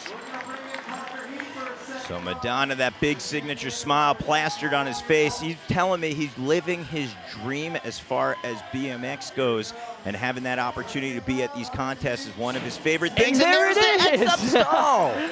I knew that was coming. Such a great trick. It's so original. Crossing the handlebars up completely backwards, using the peg on the other side of the bike to stall on top of the Vans logo, and he pulls it that time. But Parker's bringing so much speed and so many different tricks to his riding. Check him out. Nice one-handed, one-footed tabletop air at height on the Vans quarter pipe. Oh. And I love that pocket air. That's like an extra pocket air. Usually a pocket air is only like a 270-degree rotation, and he's almost doing full 360. And that signature 540 look back, barely coming off the bike right there at the end. If he would have landed that one, that would have definitely threw him up towards the top of this heat. Shout out to Cali Protectives, Parker's sponsor. Definitely utilized his helmet right there. You saw him rock his dome on that flat bottom. Thankfully, it looks like he's okay. But right now, dropping in is Michael Mogajon on course. The Odyssey rider pumping through. Look at the way he's able to accelerate with such power. When a rider comes into a transition, it doesn't matter if they're exiting the bowl, re-entering, or going around a turn. If they're able to utilize their body weight and push through, you can build up serious momentum. And that's what Michael's doing as he bar spins to tuck no-hander. That was beautiful. So high as well out of that deep, scary bowl corner over there. These guys look like it's a resi ramp, but these guys are, that's no joke. It is a steep ramp, it's concrete, it's got pool coping, and they're bringing some serious heat out of it. So great second run for Michael. So great to see him in the finals, well deserved. Yeah, we're keeping all things South American. Argentinian Jose Torres Gil dropping in. Ooh, a good extension right there on that Superman seat grab, a twist in the bike for some extra points as he's able to pull it right under. Jose Torres with the no-hander flying the friendly skies of Huntington Beach with an enormous double tail whip, Scotty. And one thing I want to point out about Jose, which makes him special, is not only just his tricks and his high air, but his ability to go both ways. He can carve left, carve right, doing big tricks, like that downside tail whip that started out his run. That was an opposite downside whip. It was a regular tail whip, opposite air, which makes it really hard to land into such a steep quarter pipe. So great run going so far, nice textbook moves. And that's actually why you can see he has pegs on one side of his bike, which he's utilizing on the Vans sub to tire tap to bar spin. And that's brakeless. He had no brakes to hold his back wheel, using only pedal pressure onto the top and pulling that one no problem. So much of BMX is your own personal setup and style out there. So we mentioned he had pegs on one side of his bike. If a rider wants to put 4 on, they can. It will open up more possibilities for tricks, but he was brakeless, and the rider who's coming in right now, he's actually on his own signature S&M frame, the Hucker. Oh my God. This is that was huge. That was unbelievable. He's going higher every single run, which is crazy to me. Yeah, we're looking for the double peg grind to transfer. You mentioned that he has his roots in the dirt. He actually grew up riding at Sheep Hills Trails, which is just up the road from here, one of the most legendary trail spots that you guys all know from the 90s, but still going strong in 2019 as Hucker is pumping on through. As we mentioned, bike setups, he has pegs on the left, so that is going to be his traditional side, and he gets the Abubacar. That was on the skinny part of the V. It wasn't even on the wide part. I'm pretty sure he landed on the outside of that, which is nuts. Going fakie, landing in a ramp like that. I'll tell you what, if he pulled that one, there's a guy standing over there in the judging booth, DMC, who is going to be on his feet after that one for sure. Yeah, you're talking about Dennis DMC McCoy, one of the first riders to start messing with the lip tricks out there. Dennis in his 50s, legend of BMX, and he has been riding harder than ever. So psyched to have Dennis part of the Vans family and being a judge out here. The only thing I want to see different is maybe Dennis getting in the bowl for next year's competition, because Dennis is one of the best. But right now, Pat Casey, so crazy to think 25 years old, because he basically grew up riding in all the BMX contests for over a decade, Scotty. Yeah, he's one of the young riders that came in. He was in here about 16 years old, and he showed up and he started, you know, as like a veteran, like looking out there. Like every trick that he had was so ahead of its time. He was the one that was doing the flat 360, you know, variations, like the tail whips. And he was also able to bring that into the flare variations as well, like we talked about earlier. So awesome to see Pat on his bike, still pushing the limits. Ooh. Nice big flare on that Vans quarter pipe. Yeah, and it's also cool to see that Pat is an awesome family where he's actually getting his son Reed into BMX, and you can see the start of the tradition, keeping it going with the Casey name. There was that flat spin flare tail whip. Now, Scott, I want to ask you, would you call that a flat spin 540, a flat spin flare? What would you? So for me, you know, thing about Pat is he does that all to his own. He was like the first person I seen doing that style of flare whip, because it's not legitimately upside down, but it's not like a 540. It's somewhere in between. So it's awesome that Pat brought his signature twist to it. Awesome. Well, right now, the signature tail whip. This is JMC Sedano with the no-hander. I know that everybody down in Santiago is cheering on as Sedano bar spin to tabletop. Going to give a shout out to Wani Zarita, Coco Zarita, going for the ice pick and the whole Zarita family. We got Nacho cheering on as he goes for the manual. Let's see if he can link it together. Foot jam. This time he's got it, Daryl. He pulls that one, no problem at all. One thing I want to point out is his bike setup. His bike setup nowadays is like borderline old school. He's got the back brake, he's got the gyro, and it's kind of refreshing to see something different. And it's funny because it used to be so expected. It was how BMX used to be, but great to see him using that bike to his advantage. Such big tricks, such high speed. Yeah, now we're going to take a look at a different setup. This is the Brazilian, no brakes, so we're talking about no gyro needed, 2 pegs on the left side. Madonna with the double tail whip, huge. So big. That is a scary quarter pipe to do a double whip on, but he did that absolutely perfect. Wow, that was enormous. We got the NorCal corner down there in the deep end cheering on our riders as he's looking for the manual. Wow, I'm saying the NorCal corner because we got legend Cameron Birdwell down there cheering on our riders. So cool how many legends of BMX come out to the Vans BMX Pro Cup World Championships. We've got Pete Augustin in the house. We've got Xavier Mendez. And right now on course, we've got Parker Heath. Parker had an amazing run number 2. Let's see if he can keep that momentum going. I'm curious to see what he's going to end with because he knows that he's got to put an exclamation point on the end of his run to get the best score, especially when you're in heat number 1. You do not want to be forgotten about in the judges' eyes. So far, so good. Look at that bar spin, the bar spin back, even delaying it, keeping that hand off before he throws it. Oh, and once again, the 540 look back takes him out. He got balled up, and he landed a little bit low in his momentum, especially being a goofy foot rider. One thing I want to point out, spinning, to his left, he's spinning to his back foot when he lands. So having that foot back there, that keeps your body rotating, and it's a gift and a curse because it gives you the ability to do an awesome trick like a 540 look back that no one ever does, but it's very hard to do. It is difficult. Yeah, I'm going to give a shout out to some of the well-known riders of our time who definitely rode that way. I'm talking about Standard Bike's Rick Malterno, who I know is watching online. We also have the great Mike Aiken. He was the way to rotate and spin that way. And in recent times, Ben Wallace is another rider who goes big. But right now, that can was enormous, Scotty. Unbelievable. Awesome camera height as well. Like the way that made that look, it was perfect right there. Yeah, let's point out there was no wide-angle lens either. So that means that Michael Mogajon was just popping out. And a tail with fakie. Oh, no. Oh, I thought that was going to work. It looked perfect. But what a great showing from Michael, showing up here, showing everybody why he deserves to be in this scene. Yeah, that was a little bit of a fumble, as you'd say, right across the finish line with the tail whip fakie. But Mogajon does not have a traditional freewheel on the back of his bike. He has a free coaster. Again, we talked a little bit about bike setups. If a rider has one of those, they have the opportunity to coast backwards without having their cranks engaged. It's all a preference, but we do have riders like Pat Casey who don't have one as well. So right now, we got Jose Torres looking for his third run because, Scotty, it is an overall impression. Oh, my goodness, Daryl. He is, like, turning it up. Every single run that he's dropping in right now. This is nuts. The height on that tuck no-hander across that channel was huge. Yeah, huge is the name of the game for the Argentinian with the bar spin to no-hander. Let's see as he winds up jumping in. Bar spin, feeble grind, bar spin. Like, do technical tricks as well. Bringing the height, bringing the technical moves, a bar spin in and out of a feeble grind while you're directly next to that band sign. Like, his handlebar is within inches. Check him out up top, back to tail tap. Going over. I don't know if that was planned or not, I don't think it was. Good thing that quarter was there.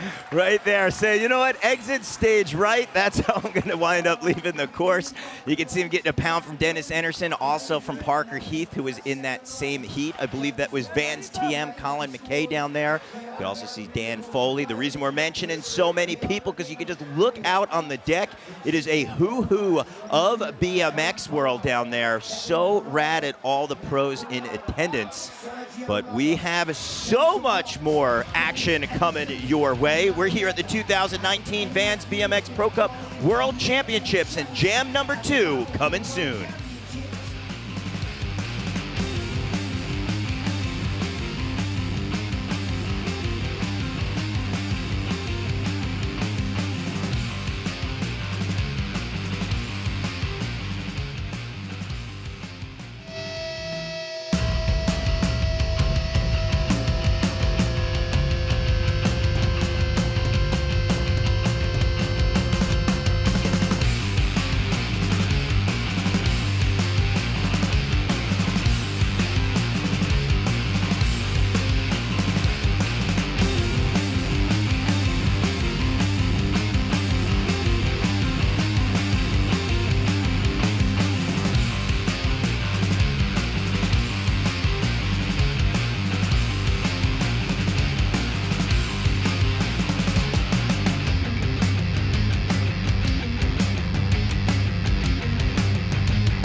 And welcome back. We are here, the 2019 Vans BMX Pro Cup in Huntington Beach, California. My name is Daryl Now, and I am joined by that man from the classic tales, the legend, Scotty Kramer.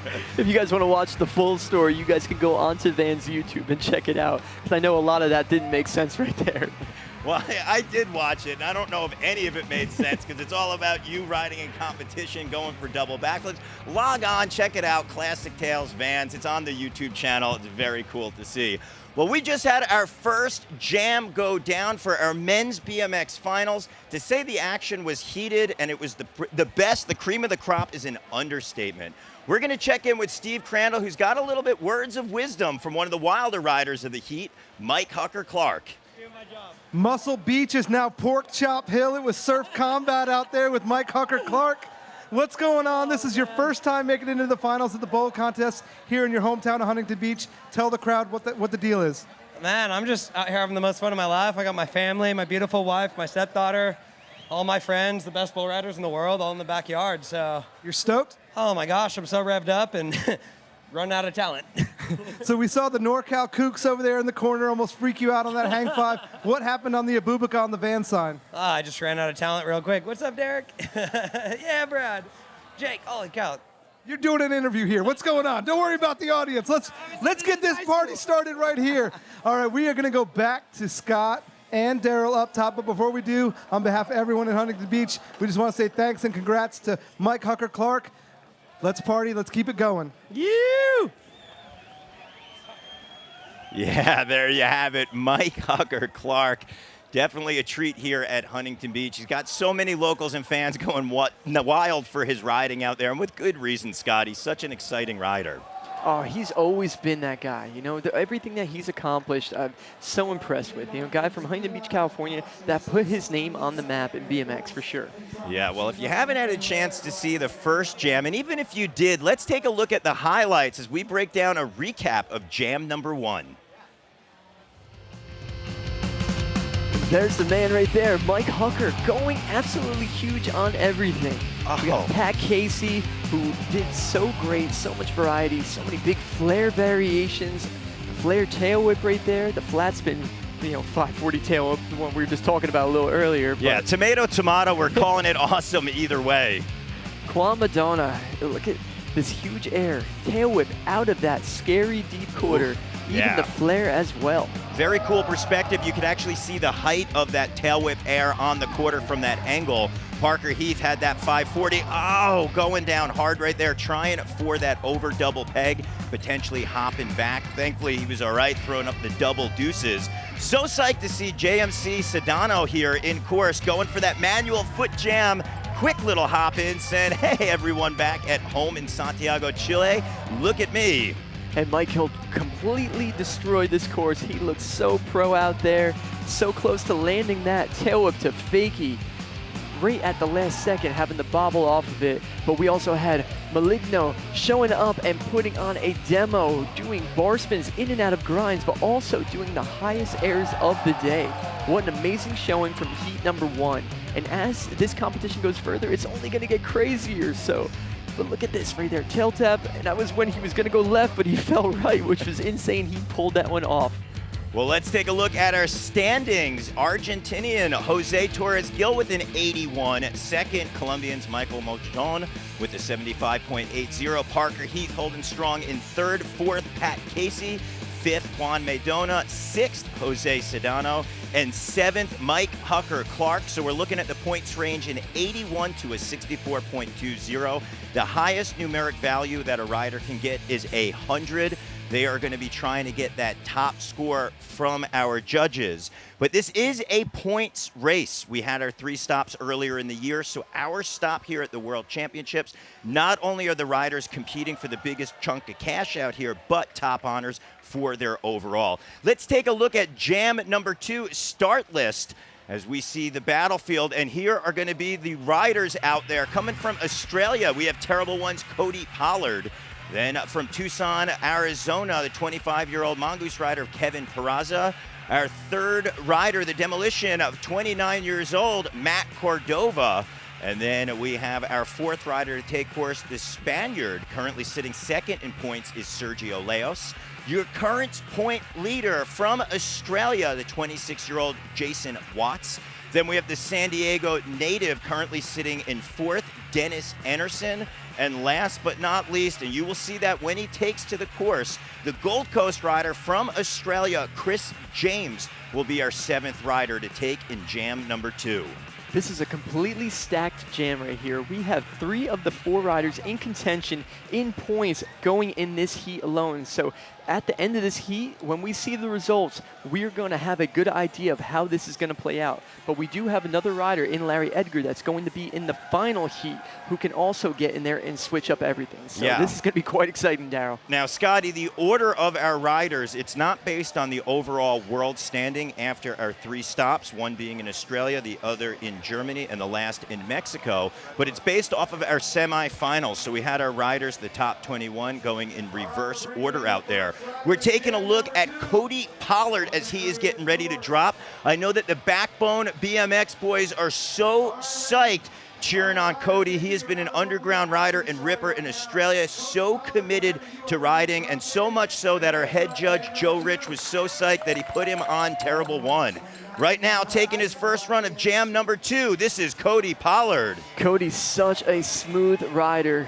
As I say that, I know he opened up with a case, but I swear it will get better. And look at that huge air in the bowl corner. The only rider I have ever seen that comfortably rides up the bowl corner, that curved area of the ramp, and he goes so high out of it. Like, that would be a complete nightmare for majority of the riders out there. But for some reason, he found that place as home. He enjoys it. So look at that huge air out of the deep end. Scotty, the thing we're going to note, even though he had a little difficulty on the first 2 airs, he's back in it with his momentum, and it all relies on pumping around the bowl. No pedals were taken at all. A lot of our BMX bowl purists, they say, hey, I'd rather crash or end my run before taking a pedal out there. I'm going to give some credit to Ruben Alcantara, one of the first riders to actually focus on building speed and momentum. I remember riding Woodward with him about 18 years ago, where he would wind up pumping through the cage, and people were mesmerized by that. So we're seeing one of our judges' influence taking precedent out here with our first rider of Jam 2. All right, we are moving things along. Our second rider, no stranger at all to the Vans BMX Pro Cup competition. We're talking about the Tucson, Arizona rider, Kevin Peraza. KP, my longtime Vans teammate, completely just has his own approach and the smoothest style, and he looks like he is just, belongs on the bike, and that's what's so great about Kevin. But it's not only, he focuses on his style, he does so many big tricks. He actually won the best trick competition on the last one, which was nuts, doing that flare tail whip over the spine, which is unbelievable. Yeah, the crowd was going absolutely nuts in Mexico City. It's safe to say that he is their favorite rider. And when your name is Kevin Peraza with all-around tricks, that is why. Look at the nose press, 540. Oh! So close. Almost having a near-perfect run with so many big moves. Now, Scotty, the thing about Kevin's riding that obviously you know, but if you're not too familiar with it and the first time you're seeing it, he's so diverse. He actually has won an X Games gold medal in dirt and also in park. Not many riders can claim both of that, and that's just because he's so comfortable on his bike. Well, our third rider, he is known as Matt Cordova, half man, half beast, and all style, as the demolition rider drops in, also part of the Fast and Loose crew. Scotty, I like to think of Cordova's riding style as stripped down to all the parts of perfection out there. He doesn't throw a lot of bells and whistles into his riding, and most people can't accomplish that. But Cordova, you could just see the way he lays over that tabletop and then equally does a moto whip in the deep end. It's just so good. With one of the best tabletops for sure in BMX. The way he folds his knees in, tucks his arms and his head in there, makes it absolute perfection. But it doesn't end there with his riding. What he focuses on is going high and doing the very stylish tricks. But he will throw tail whip gaps in there. For the Vans Pro Cup, when he won at the U.S. Open, he ended up doing a crazy tail whip gap into the deep end, and that was amazing to see. So he's not scared to go big, and he's not scared to do big tricks when needed, but he prefers to focus on the stylish side of BMX. Yeah, and you mentioned he did the big tail whip gap at the Van Doren Invitational years back, but that actually proves what we're talking about. He chose to do one tail whip over a big gap as opposed to maybe do 2, 3, or in this day and age, 4 or 5, which is crazy to think. So Cordova putting down a run, but right now we are looking at our second points leader as we come into our World Championships. One of the most stylish riders. This is Sergio Leos.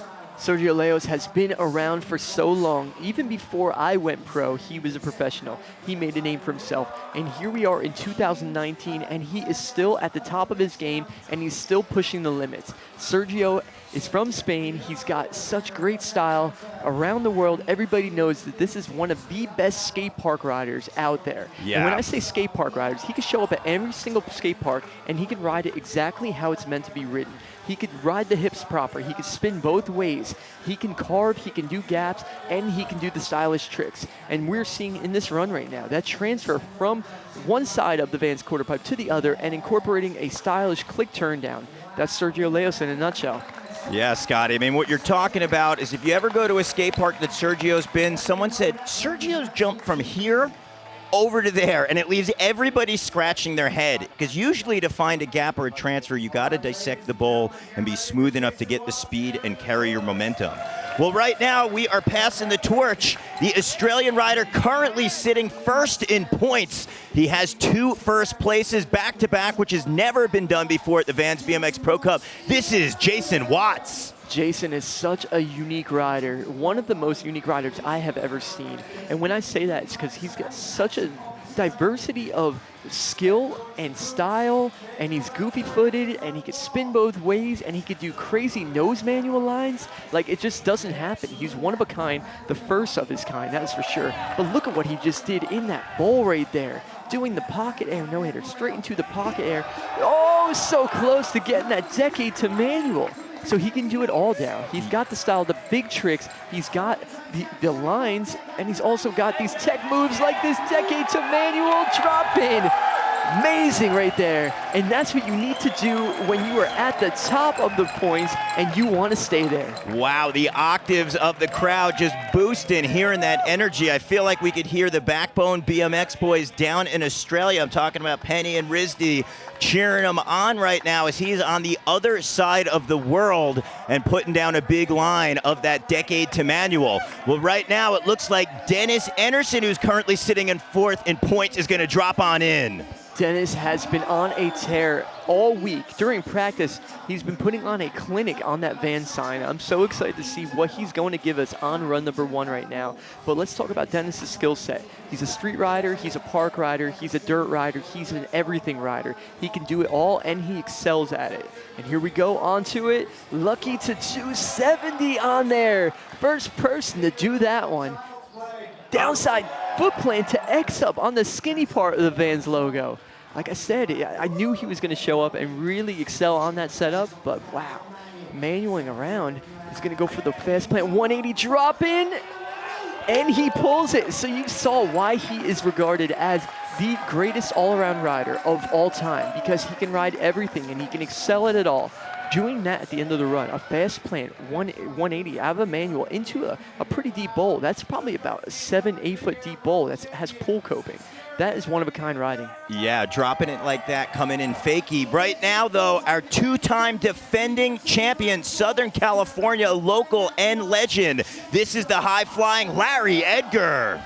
Larry Edgar dropping in, bringing the speed. Look at that huge look back all the way across, and the speed on his run right now, you could tell it's different. It's like trying to keep up with him. The cameraman, they have a work cut out for him because this guy is all over the place. He covers some serious real estate, and what he does with that speed, just like we were talking about with the women earlier, when you're able to bring the speed and also bring that direction upward, that's the difference maker right there. And Larry's been doing that, and that's why he's the defending champion. Yeah, well, Scotty, when you bring the speed, you got to bring the height. 360 fakey, wow. Smashing it smooth for Edgar. Look at the smile go on his face. That was a big exclamation point, a solid bookend at the end of Larry's first run. That's got to feel great to put one in the books, but he's still going to have 2 more opportunities because we talk about this being a 3-run format. All of them count. It is an overall impression that our riders are trying to make on the judge. Well, right now, Terrible One's Cody Pollard dropping back in as he is cutting the corner left.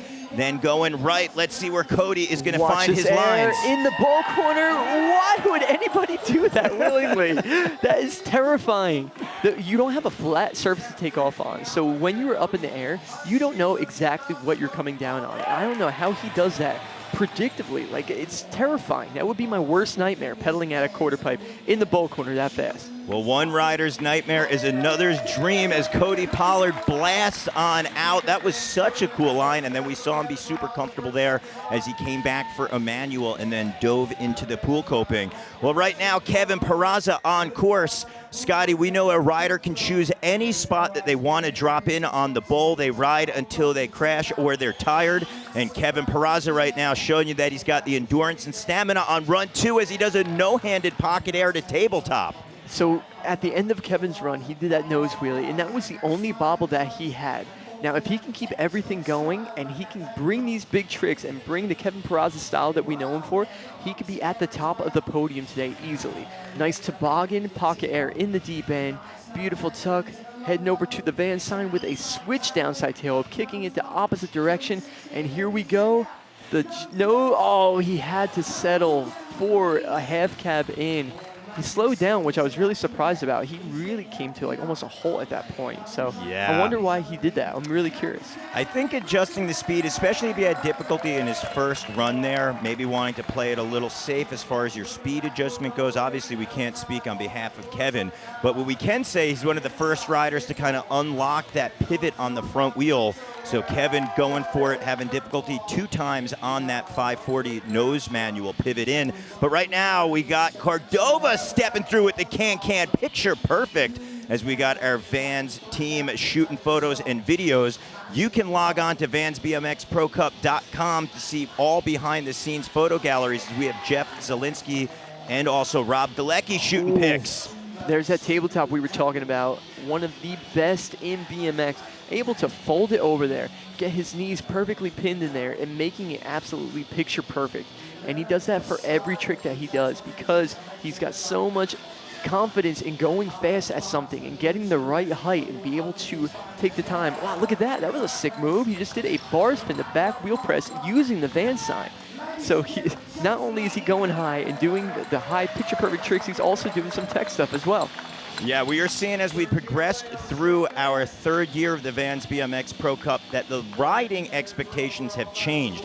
Where someone like Sergio Leos has always had the style of pedalless, effortless riding, pumping through the transitions. All the riders have known that they've had to play catch up.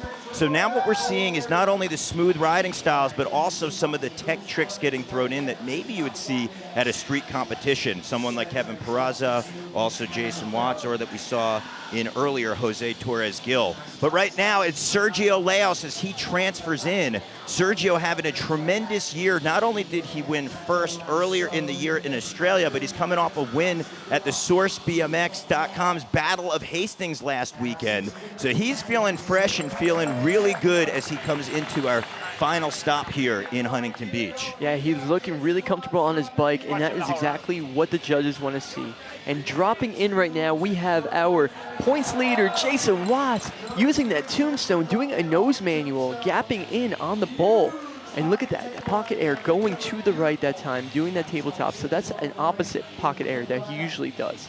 And that's what the judges also want to see, the ability to ride this course like no other. Be able to step up and do, look at that all-you pocket air in there. And that was his regular way. So his technique is so key to the reason why he has been winning these Pro Cups. Yeah, Scotty, you mentioned the alley-oop pocket air there. We are seeing him go his traditional direction, linking things together. Back wheel boogie, jumping bowl to bowl. No-hander going into the knack-knack nose manual. So close right there.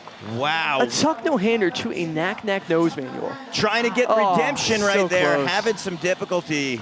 Looks like Watts is going to wave it off. Oh, no, he's back in it. Let's see. Come on, Jason. Getting it. Such a tough trick to do. Like, that should take 100 tries. So the fact that he didn't get it in 3 and he came so close on try number 1 is it just goes to show just how talented he is at BMX. We got so many comments coming in from Australia cheering on Jason Watts.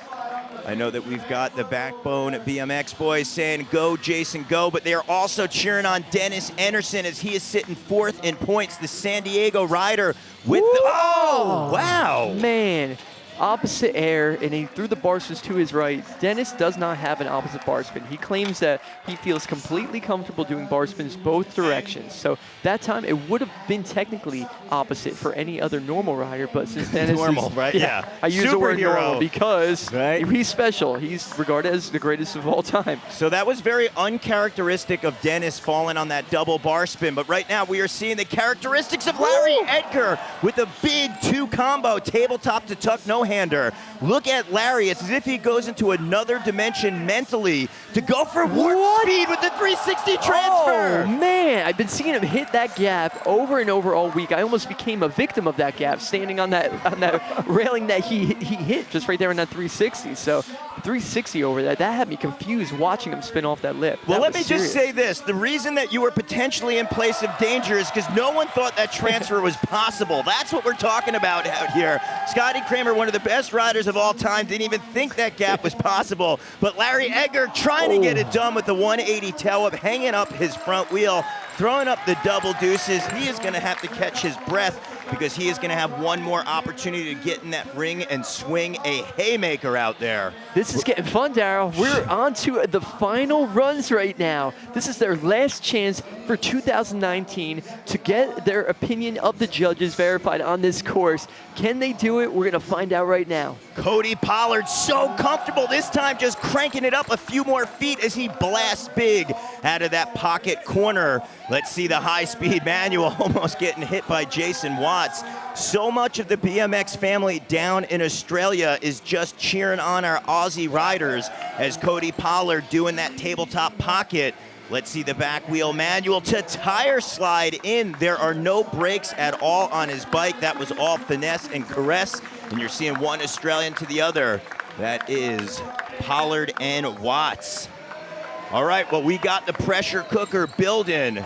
He had a little difficulty in run 1 and 2, but he is back on it right now. It is the Vans Mongoose rider, Kevin Peraza, pumping on through with the double tail whip, Scotty. Wow, KP on a tear right now, looking so good on his bike.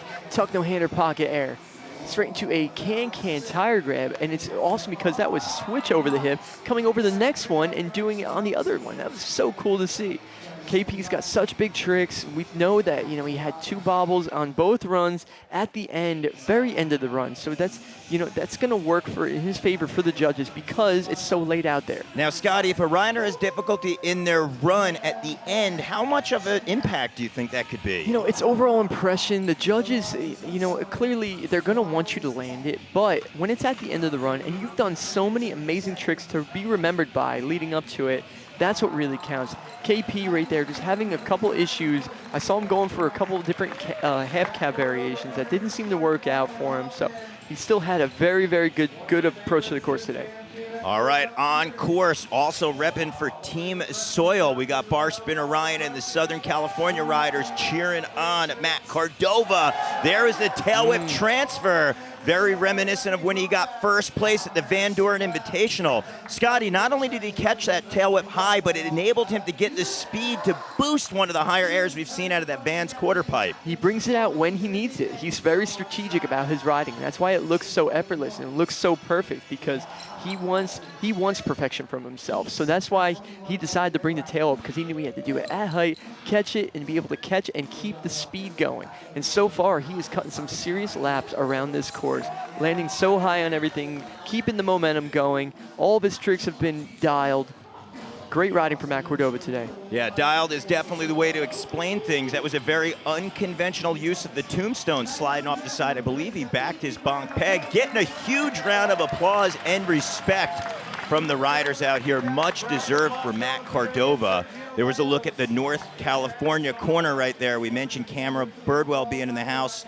Right now, though, Sergio Leos making his presence known as the Flybike Spaniard with the big can-can. There are no brakes at all on Sergio's bike, Scotty, as we saw him adjust his body English, pressing in to bring his speed down to set up for that gap. The second place person in the points right now. He needs this right here to put the exclamation point on the end of it. Whoa! So far, he's brought some unique tricks in there. The tail whip gap over into the curved wall ride. Yeah. And a very rare flare appearance from Sergio Leos. That's why you heard us get loud up here that flare is not a characteristic trick that you will see from Sergio. His riding is perfection. If you didn't get a chance to see all the stops prior to this year, we've got them up on our Vans YouTube page, and you could see all the finesse that Sergio brought, especially to Australia, where he got a first. And then in Germany, he got a second place, and in Mexico, he got a 7th. But right now, only one rider is on top as far as our points are concerned, coming into his 3rd and final run. This is the dark horse, Jason Watts, getting ready to bring it. I absolutely love Jason's runs today. I love the originality and the flow of it. Now, if Jason can, whoa, look at that, 360 transfer into the shark fin setup. That was amazing, and that was right up Jason's alley. I was curious to see if he was going to unleash anything like that because he's been doing it at every stop he's been to. Oh! Look at that, 360 channel across. Now, this is a guy that is in top on the points, and he is going to do his best, everything he could possibly do to stay there so far, Daryl. Yeah, Scotty, we're almost seeing a picture-perfect rematch of Mexico City when it came down to his final run. Watts delivered the goods! Amazing. I'll tell you one thing.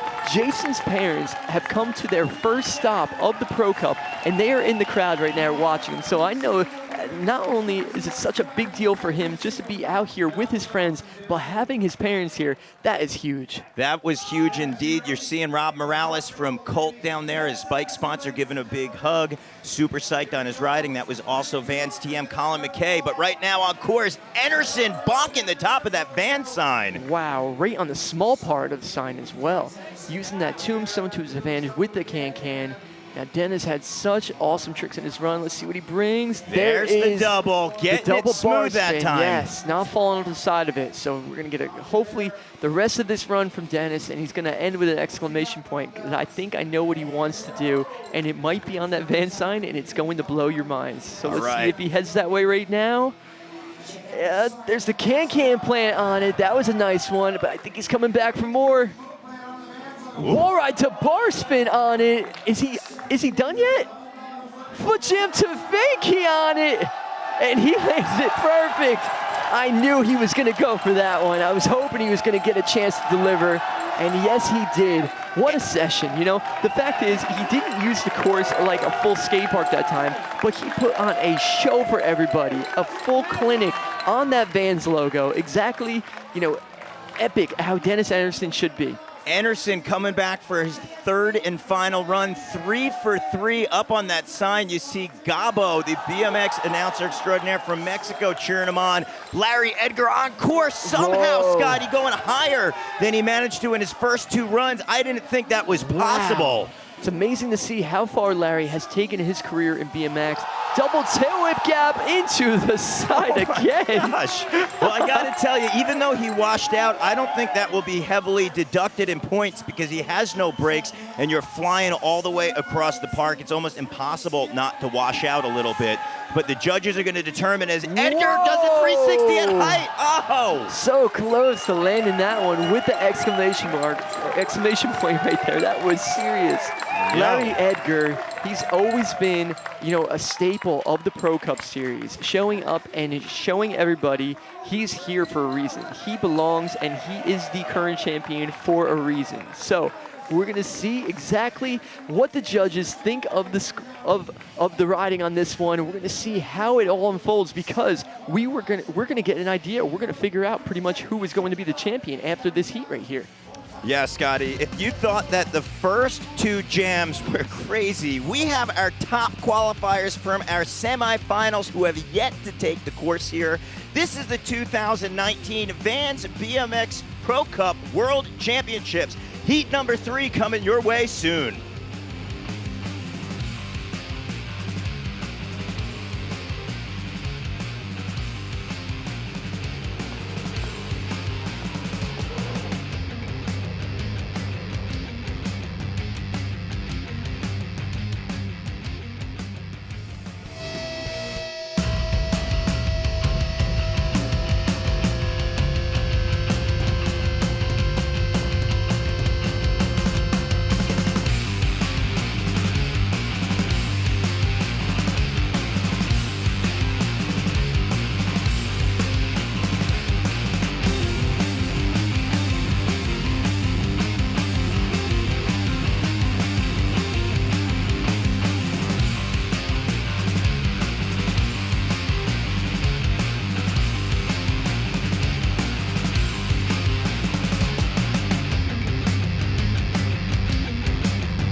back to the 2019 Vans BMX Pro Cup World Championships here in Huntington Beach, California, at the Vans Off the Wall Skate Park. I'm Daryl now, the legendary Scotty Kramer.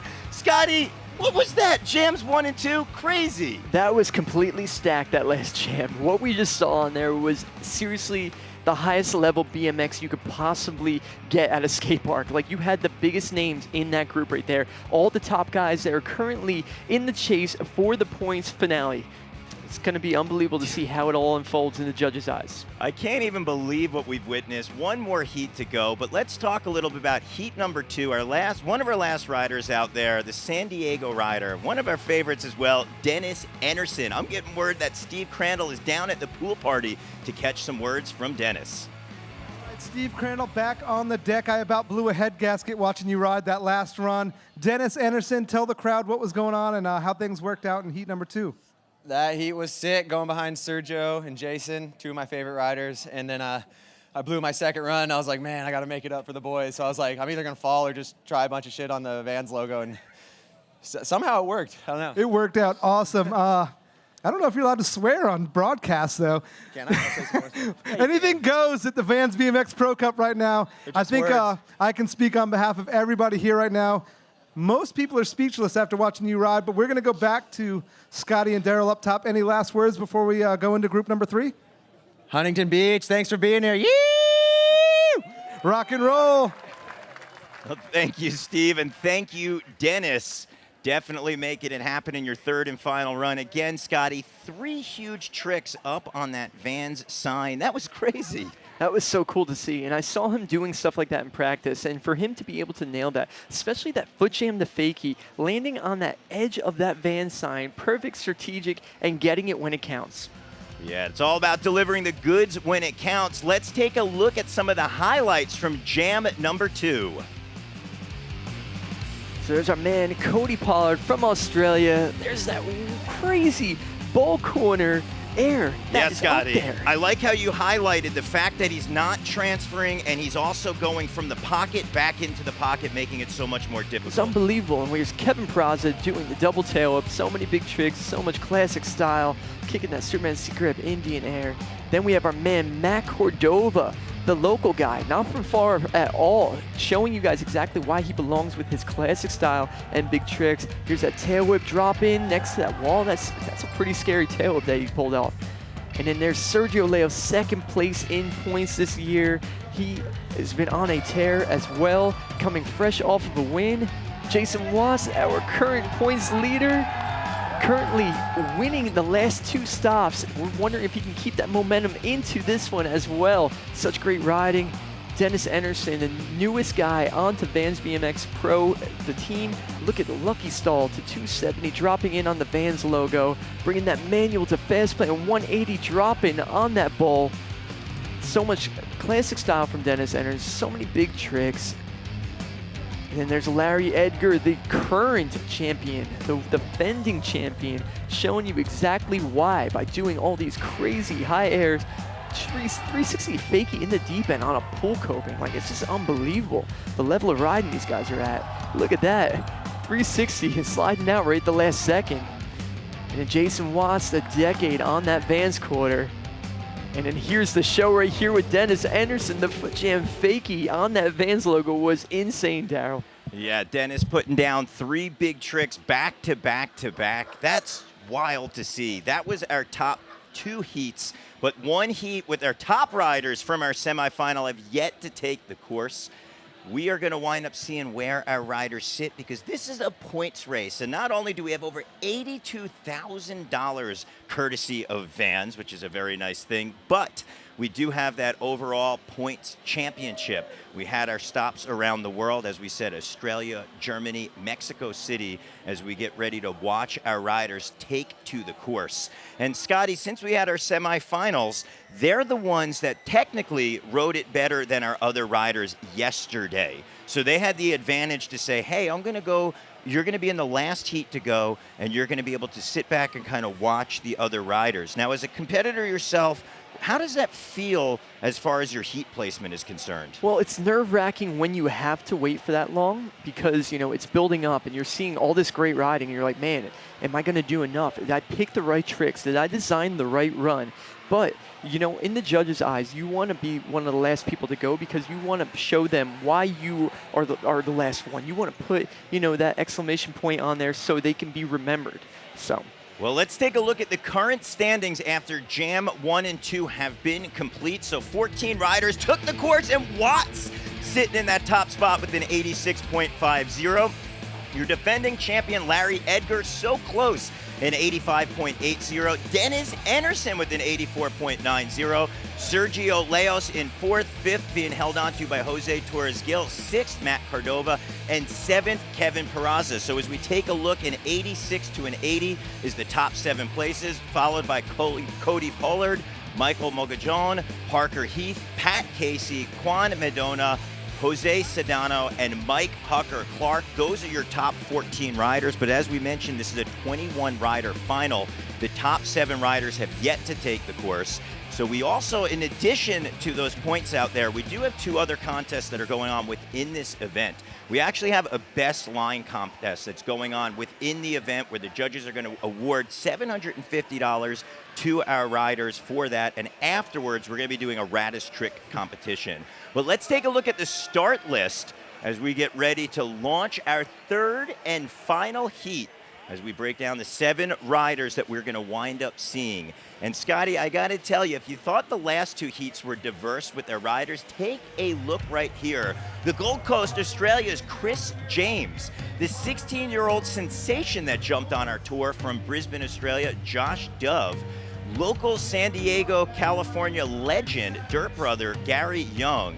We've got the German rider who was just welcomed to the Vans International Pro Team, Paul Tholen. The superstar from Japan, 17 years old, Rim Nakamura. We have our transition rider of the year for our BMX's Nora Cup, the Canadian Corey Walsh. And it is with such honor to say our #1 qualifier from our semifinal, the man who marches to his own drum, and that is at a faster tempo than anyone else, is Chris Fox.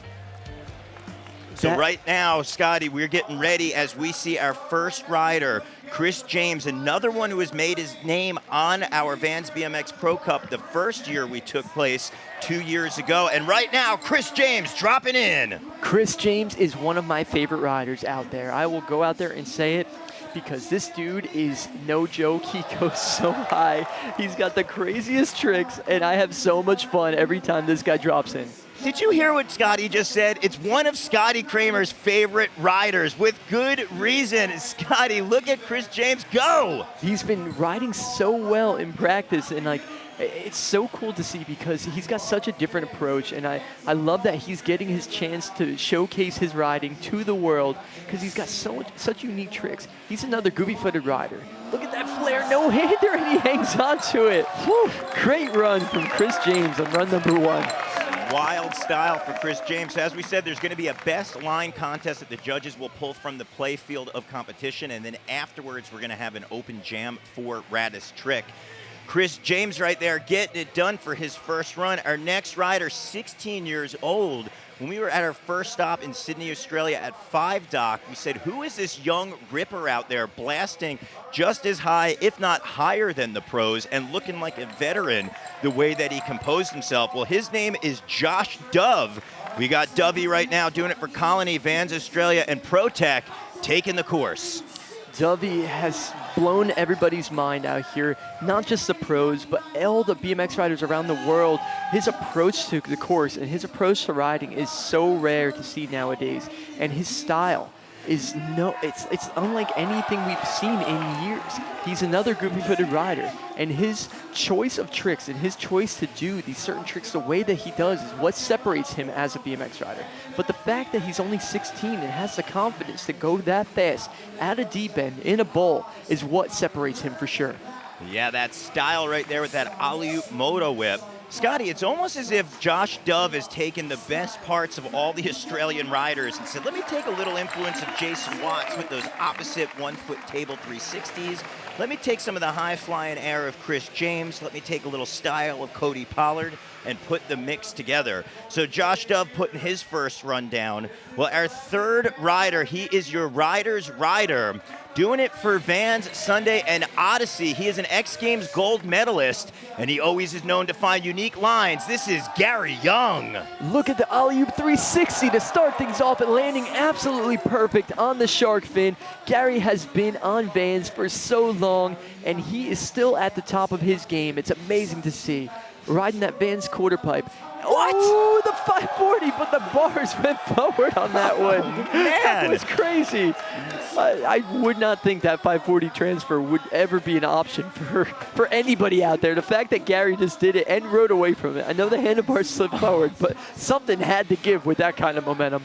Yeah, Gary Young flying across the park, looking to just adjust the bars right there, hoping to just pop back into the pool. He's going to wind up waving it off. The good thing, though, about the Vans BMX Pro Cup, the judges want the riding to speak loudest, and it's not necessarily you get penalized with what you don't do. And I want to put a huge shout out to our main man, Dustin, for being there to help out all the riders when they have their bike troubles. He is one of the greatest dudes in BMX, and we are so proud that he is a part of this Vans series.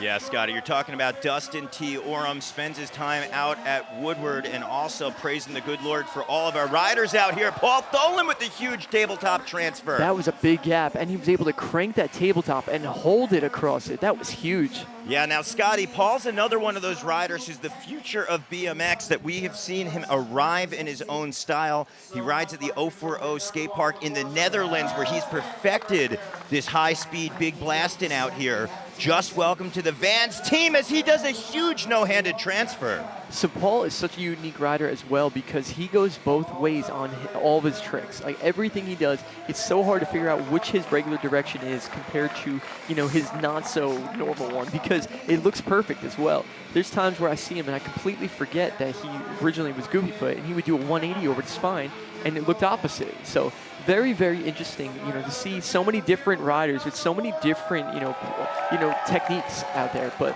next rider dropping in is Rim Nakamura, coming off of a silver medal at X Games, and it was his rookie riding attempt at X Games as well. So, ooh, Scotty, I believe that was a quadruple bar spin that Rim was going for. Hopefully he is okay. We are just going to get him checked out for a moment.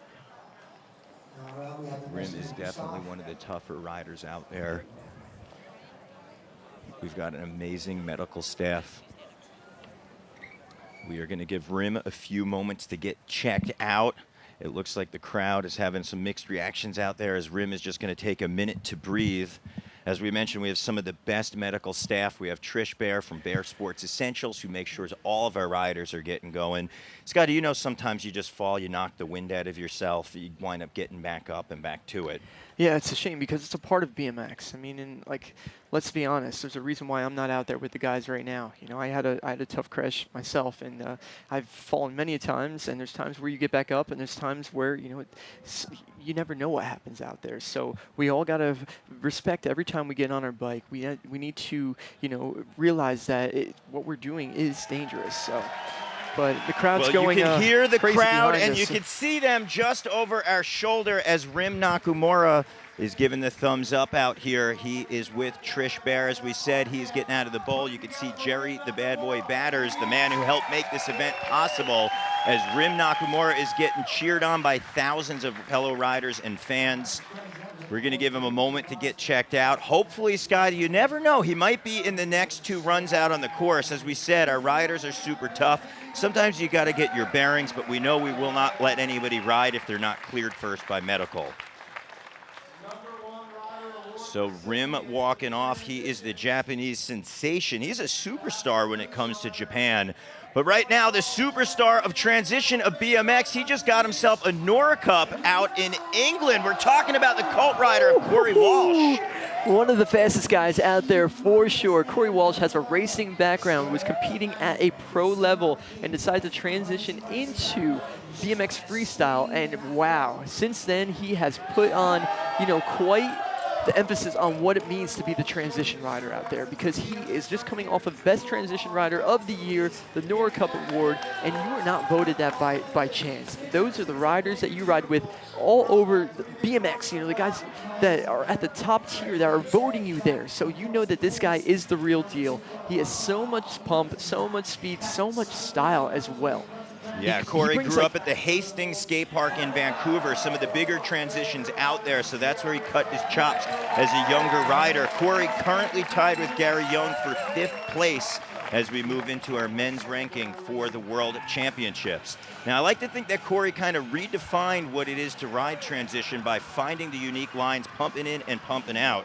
It looks like he's wind up saying, hey, we are going to clear the deck right now because the fuse has been lit and the gasoline is about to get thrown on the fire for Chris Fox. The fastest guy out there for sure. Chris Fox also has a racing background. Now, his approach to riding bowls is so unique.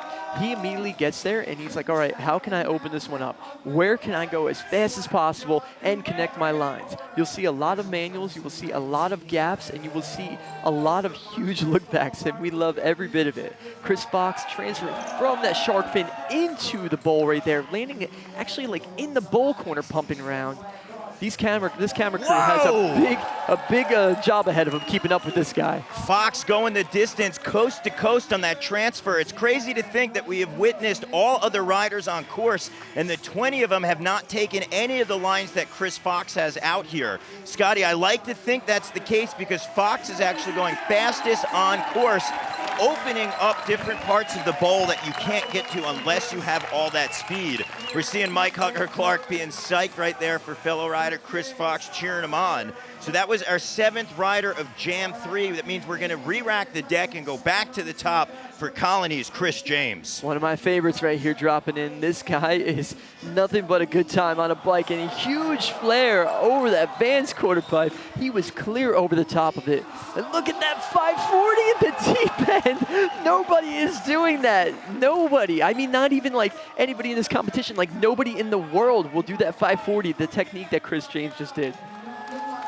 So here goes Chris, transfer to the curved wall ride, using that part of the course, and the judges are going to love that because that's unique, it's different. Yeah, when you have 21 of the world's best riders, you want your voice to be individual out here and stand on its own, and Chris James is doing that with the flare turn down. Oh, so close. Chris James sliding out, did not get the bike underneath of him, so...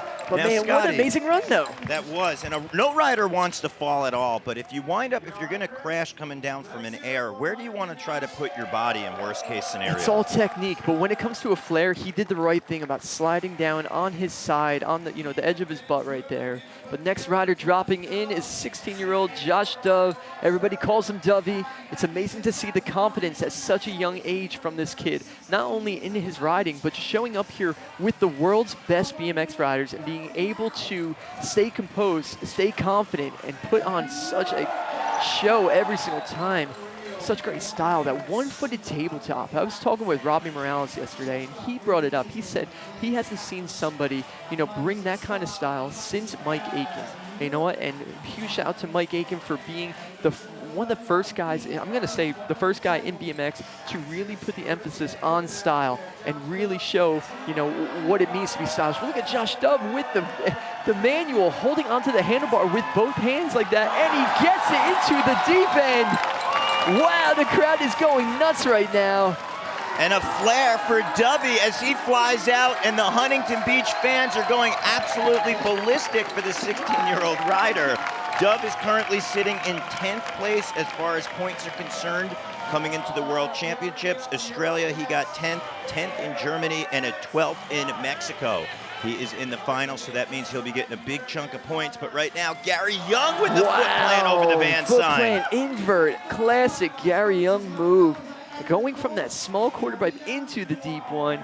Now, what I love about Gary, oh, look at that carve around. As I was just about to explain to you guys, he has such a great approach to riding skate parks. He sees the lines and he makes it happen, just like Sergio Leo's, but he does it with Gary Young style, and he has a lot different tricks than Sergio Leo's. He's got a very, very unique approach to the course, just like how he carved around that bowl corner and turned it into a wall ride on that sub box. That was so cool. Yeah, Gary can find the little pockets where he sometimes puts his pegs or tires. Oh, just so as we're saying that, close. he's trying to get the wall ride on the Vans logo and go, as we like to say, off the wall, landing backwards with the 180, trying to get the fakie right there.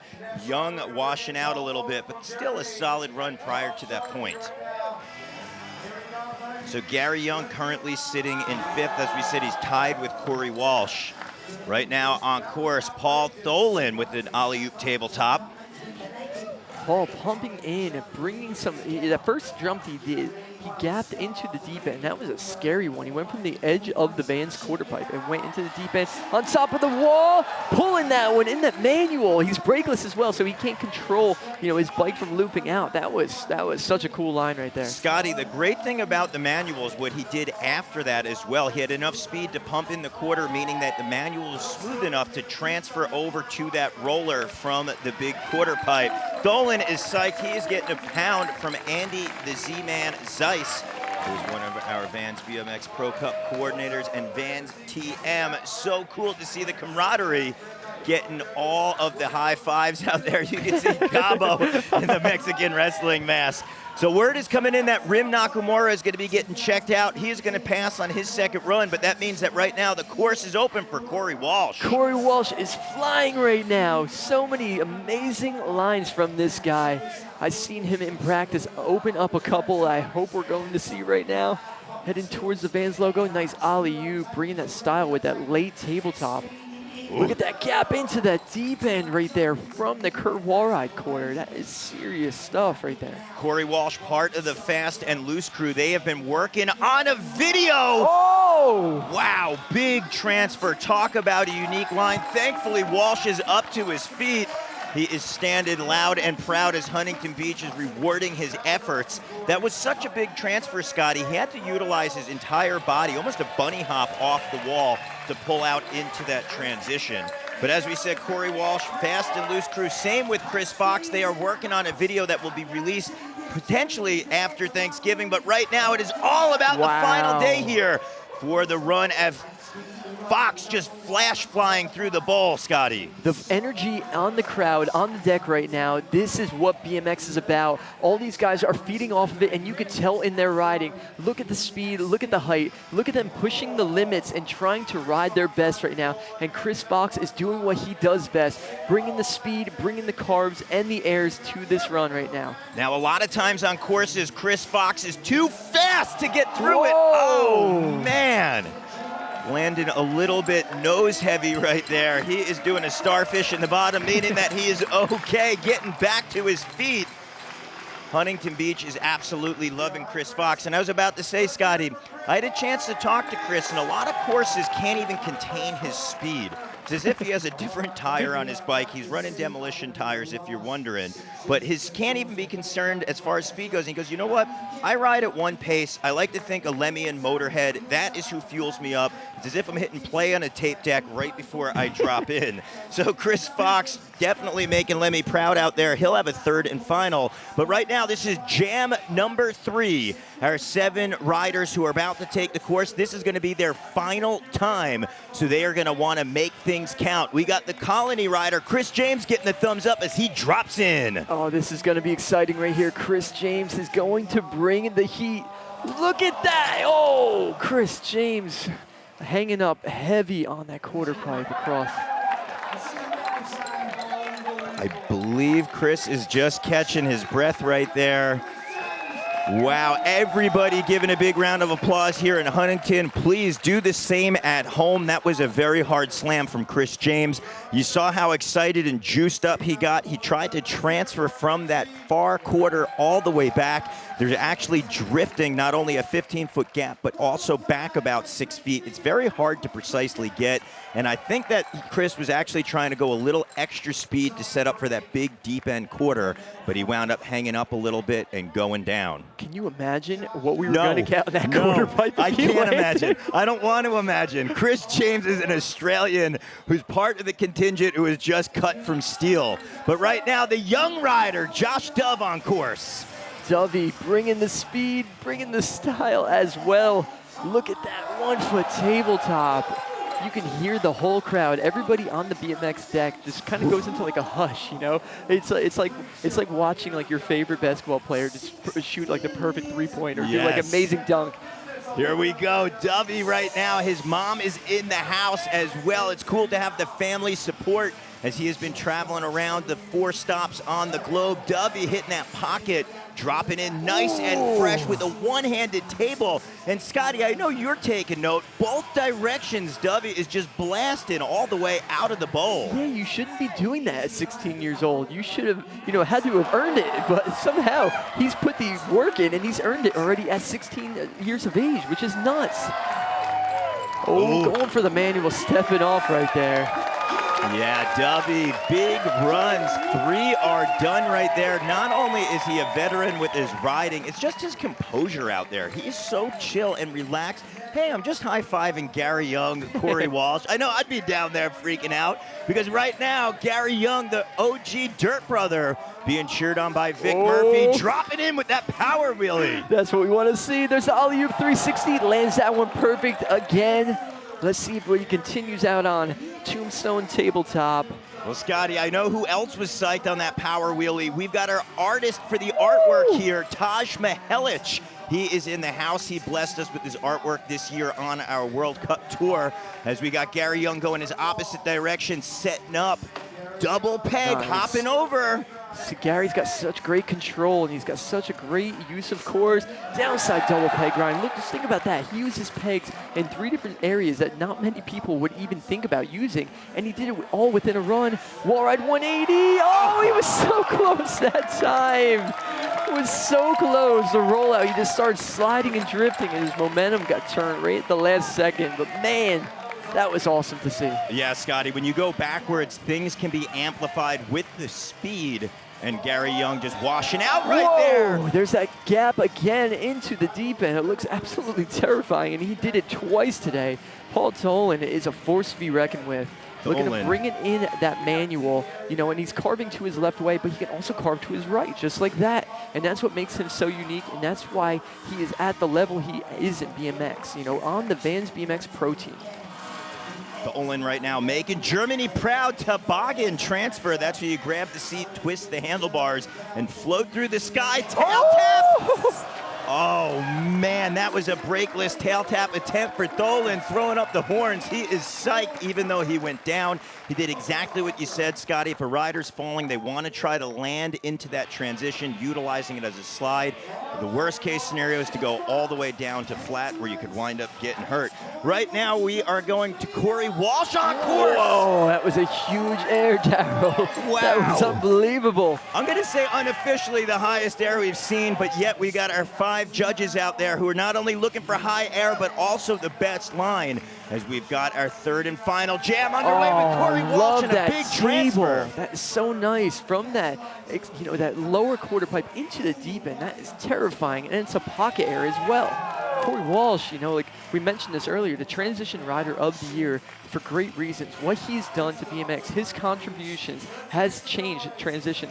And there's that pocket air that he hung up on and fell in the last run, pulling that one. And that's so important to these riders. They want to overcome the things that take them down. Yeah, that's got to be a great feeling to get redemption. Well, one rider remains. He was our top qualifier. He is the local who rides Huntington Beach Pier on the regular. He is the SE Ripper, doing it for the Wild Man. This is Chris Fox. Chris is flying right now. Look at that transfer into that bowl corner off of that shark fin setup. Chris Fox he really evaded some danger right there. Front wheel almost tagged back in a little earlier. How can you pump around a pole that fast? I don't know, but Chris Fox somehow cuts the corner and just drops his shoulder. I think any other rider in the world would have washed their front wheel out, but Chris Fox is able to somehow do it and get that transfer across. Fox landing a little low. Let's see if he's going to keep it rolling. It looks like he's going to pop out. So Chris Fox, our top qualifier, out here as the Huntington Beach is really going crazy for all of our top riders. So we just worked through our third and final jam, but we are not done yet. We still have what some might call one of the best parts of the entire weekend. We're talking about the Raddest trick competition. We see our course, we've met our riders, so don't go anywhere. Raddest trick coming up next.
Welcome back to the Vans BMX Pro Cup World Championships here at the Vans Off the Wall Skate Park.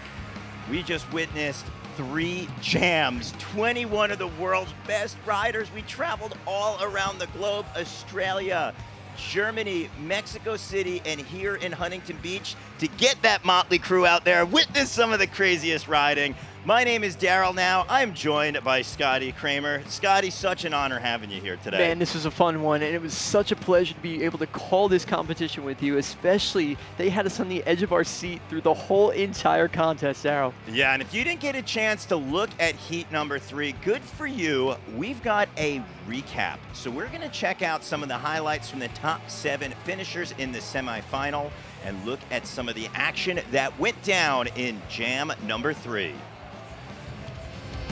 So much great riding. Chris James really up in the ante. I know he had that rough crash, but the standouts like that 540 was serious. There is Chris Fox, the local Huntington Beach rider. He brought in some fast lines cruising around. You got Gary Young opening up some crazy spin gaps. As you can see, he landed so hard that his front handlebars went forward, which is crazy.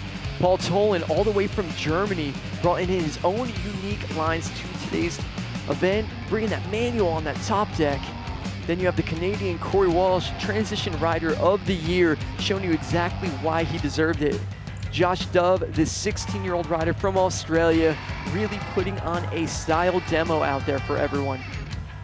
Alley-oops both ways, amazing tabletops both directions, and even did that crazy handlebar manual, holding on to it with both hands on the right side, all the way to the deep end of the bowl, and the crowd went nuts when he pulled that one. So amazing, amazing heat. That was so much fun to watch. Yeah, Scotty, it's so exciting to witness 2019, the World Championships. These are the best riders in the world out there. We're going to give our 5 judges a moment or two to make sense of the madness. We've got Big Island Mike Castillo. We've got Dennis DMC McCoy. We've got local ripper Dakota Roche. We've got Ruben Alcantara and head judge Joe Rich, who are going to have to figure out where the riders sit. But the good thing for all of us, and including you and I, Scotty, as we take a look at our judges up there, we're not done. We still got the Raddest trick contest coming up. Vans said, you know what? We don't want to make this a traditional best trick contest so that the hardest thing maybe has to determine what is going to be awarded out there. They said, hey, let's switch things up. Let's make this the Raddest trick. I'm curious to see what qualifies as the Raddest trick. I got a feeling these guys aren't going to be holding back at all, and it is going to feel exactly like a best trick competition. It's going to be serious, and especially with this many different kind of riders. We have guys like Jason Watts, who's capable of doing those crazy nose manual lines to link together, but you also have guys like Corey Walsh, who can open up a gap that nobody even imagined possible. So it's going to go a bunch of different directions. Oh, and then we forget about Dennis Anderson. All the things that he did on the Vans sign today. Like, what else does he have in the bag? You know he's got more. Yeah, I mean, knowing Dennis, anything is possible. If you haven't had a chance to check out, as we take a look at him down there, Dennis Anderson, he lit up the world on fire last year with his caps lock part. Basically, everyone on the internet saw how well-rounded of a rider he is. And the reason I'm bringing that up is because he's actually been working with Rich Forn and the Vans BMX family, filming a whole new video series. If you haven't had a chance to give us a follow, grab your smartphone, at Vans BMX 66. You can keep up to the date on all the adventures of the Vans BMX team as you travel around the world. And also keep in touch with Scotty Kramer on your adventures. Yes, please do. It'll be awesome. Yeah, Scotty, it's so cool to see all of our riders. And we've taken a look at some of the trophies down there, but the vibe here at the Vans BMX Pro Cup. If you didn't join us at one of our stops, next year we are going to be going global again. We want to see you out here. Whether you wind up coming as a rider and you can join in one of our regional qualifiers, which is open to anybody, or if you want to join the party and cheer on our riders, like we actually see legendary rider and Colt crew owner Robbie Morales there on deck, who's talking with Gary Young, you're welcome to join the party. We want you to come out here. This is the BMX family community. It's open to all riders, and they are getting ready right now as they are just looking at this course and essentially are going to be artists out here. Now, Scotty, you're a top competitor. As we said, 9 X Games medals, Duke Cup champions. You've entered so many events. What do you think's going through a rider right now? They just put down their runs. Maybe they did what they want. Maybe they didn't. And now, how is their feeling going to be? So the thing is, no matter what, whether they did exactly what they wanted to do or they, didn't get exactly what they wanted to do, the nerves are off. What is done is done. So the guys are, they're kind of feeling relieved at this point because they know that they don't need to stress about, that big moment, because the big moment happened. So a lot of the guys, especially like Jason Watts, Sergio Leos, Larry Edgar, the ones that have been waiting to see where they've showed up in the points for the championship, now they're going to be a little bit nervous, wondering how it all went down. But you know what? We have the Raddest trick coming up, and these guys are going to be loving this one because it's not going to be stressful. It's not going to feel like a competition. It's going to feel like a big session with all your friends, and you get to go out there and push the limits, push yourself, and everybody's just going to have an awesome time doing it. Yeah, I think awesome time is definitely the key phrase. I mean, this is like a pool party, essentially, where a rider will feed off each other out there. Now, we do know that this is a competition. As we said, we have over $82,000 courtesy of Vans. Big ups and big respect for the huge prize purse. But we have $750 up for grabs for the Raddest trick.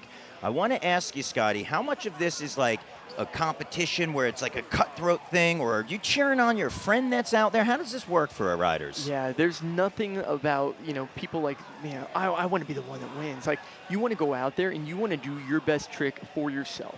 And if your friend goes out there and he does his best trick, listen, it's however the judges want to see it. This is all about energy, and this is all about having a great time, and this is what BMX is about.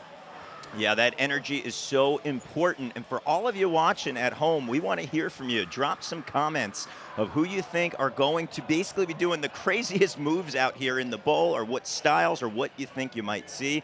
We got comments coming in from around the world. I'm going to give a shout out to the 9th Street BMX Trails. We got Miguel Santana, my man, who is cheering on. We also have Reed Stark. We have some of the best riders out there. Reed is loving this, cheering on our guys out there.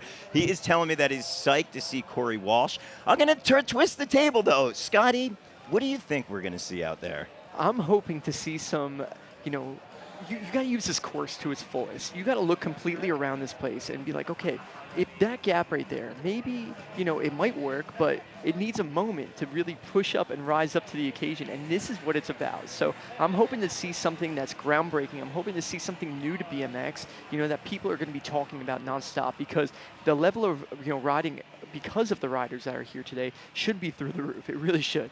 Yeah, I mean, what we witnessed earlier was so crazy, not only for our world championship, but this has been a global points race.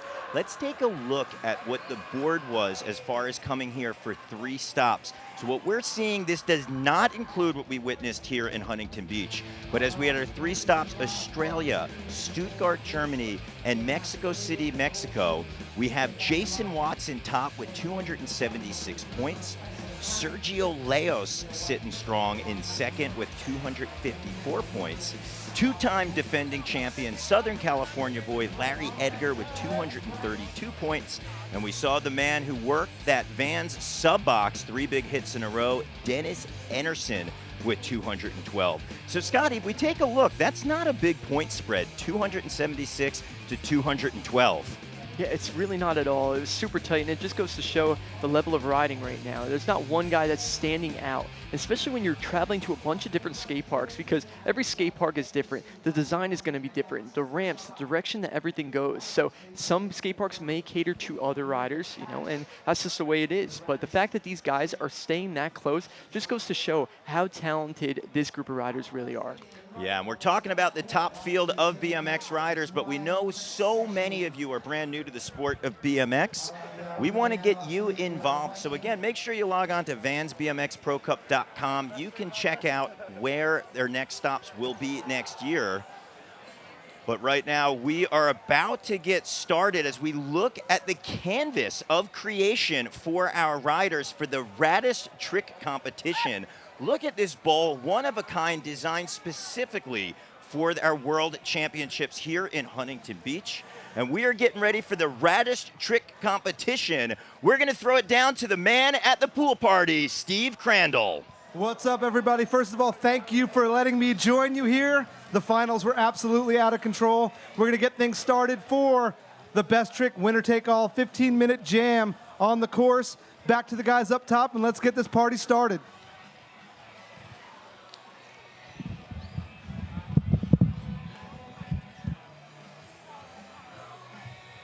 Jason Watts dropping it in right now. We've got the best in the business out here, going for the big money. Grop bags, walk us through it. Dennis Anderson on the course. All right, are we about to start? We have started. All right, we are in our Raddest trick. All right, ladies and gentlemen, get ready.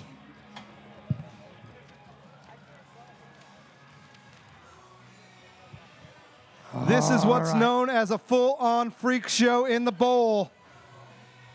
These guys throwing it down for 15 minutes, winner take all.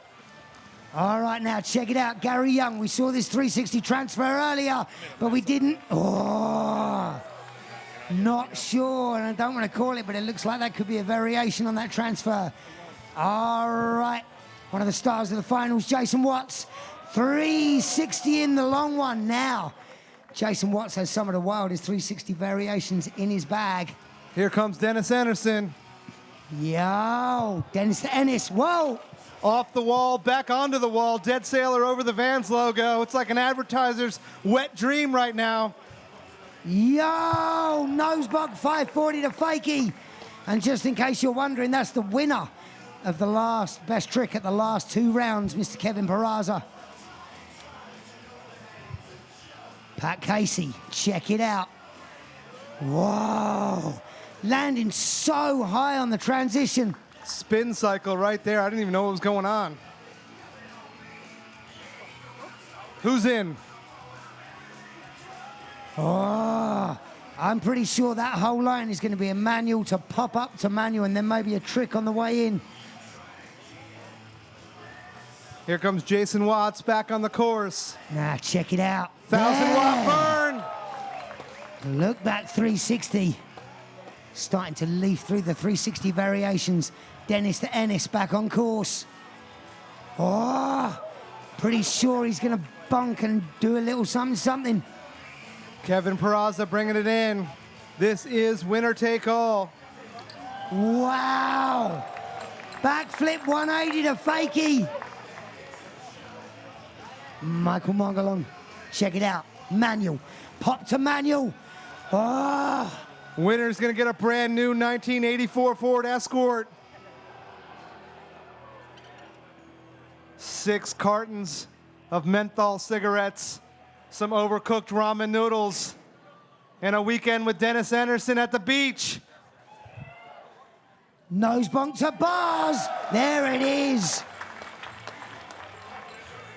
Oh, Dennis the Ennis, he's warmed up, keeping it going. Are you? Opposite direction, a Canadian foot jam. Wow. Skinny wall ride to whip. Wow. Skinny wall ride to Faggy 180. In your face, Gary Young. I think I'll just put my four Raddest tricks out there. Gary just got the wind taken out of his sails. He was trying to get that Ford Escort. That was ridiculous. Jason Watts. Stepping things up. It is getting wild in the bowl.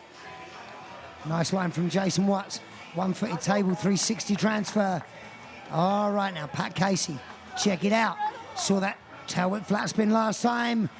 Double tail whip. Oh! Looked like he Wow. got shot out of a cannon right there. That is a double tail whip flat spin flare. Super, super tough. So much going on now. Check it out. Peraza. Now, over you go.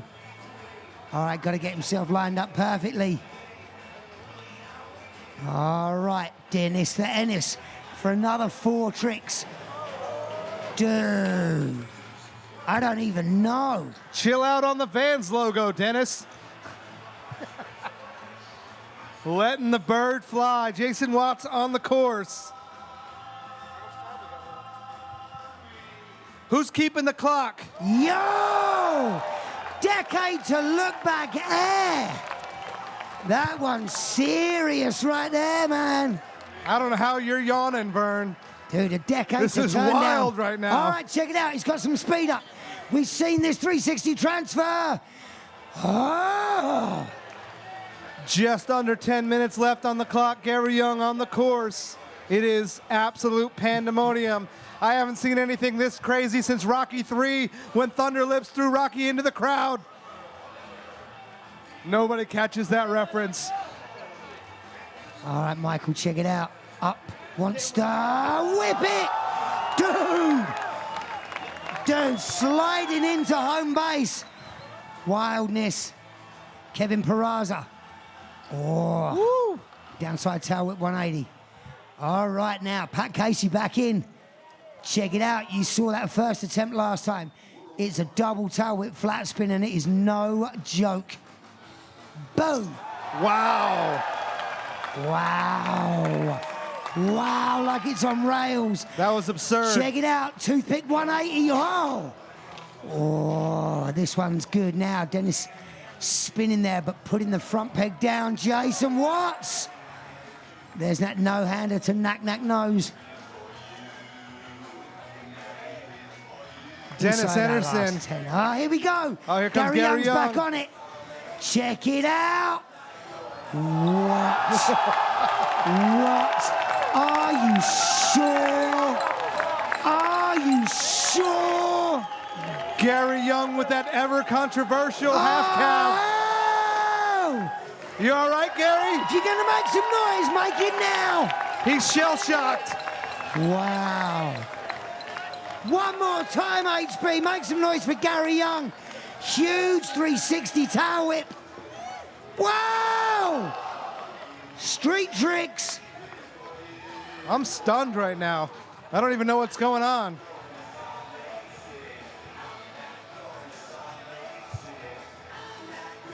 Wow, people getting their stuff done early now. Check this out. Jason Watts been raising up each time now. What's he got his eyes on?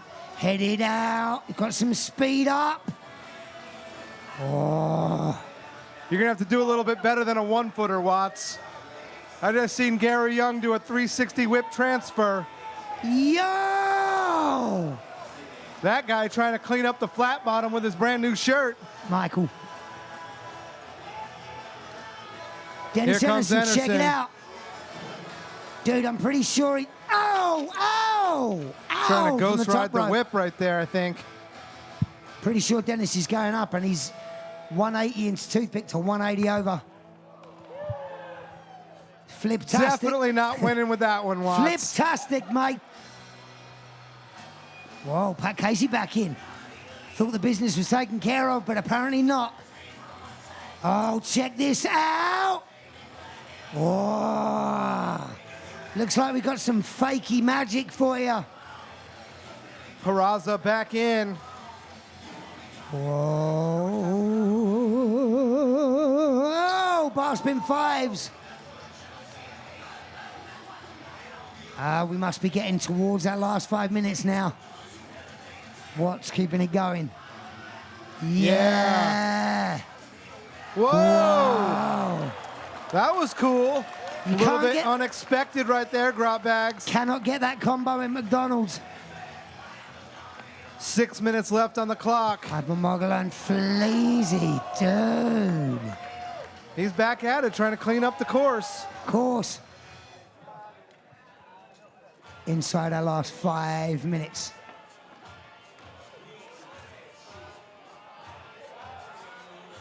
Right, now check it out. Dennis Anderson. Hand planting the logo. Wow. Anderson. Dennis has got a new signature colorway coming out soon, and we need some photographs that have got the logo in it. Whoa, Kevin. Peraza tightrope walking up there. It is an absolute free-for-all as we get down to the 5-minute mark. Oh, look at this. Downside.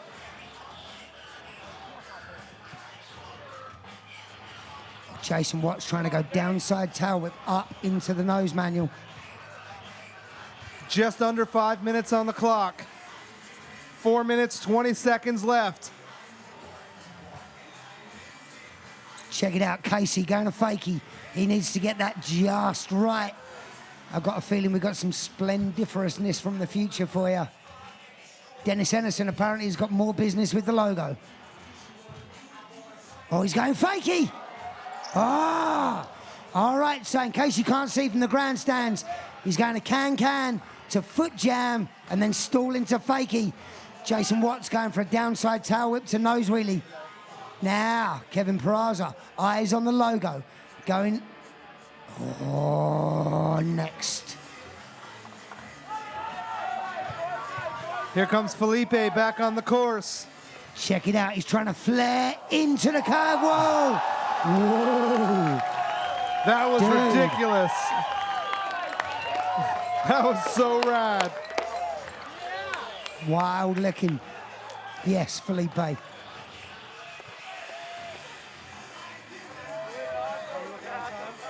Heads up, Felipe. Check it out. Watts going downside whip to nose wheelie. All right, still got Casey, Anderson, and Watts. Check it out. Wants to go down whip to nose. Oh, that is a tough one right there. Those tricks not designed to go together. 3 minutes and change on the clock. The spectators anxiously waiting to see what happens next. Dennis Anderson. All right, check it out. Now, eyes back on the logo. Whoa. Whoa. That could be so many things. Underside ice, maybe. Woo. Underside feeble, who knows? All right, Kevin Peraza. He's got some business with the sign. Check it out. Whoa.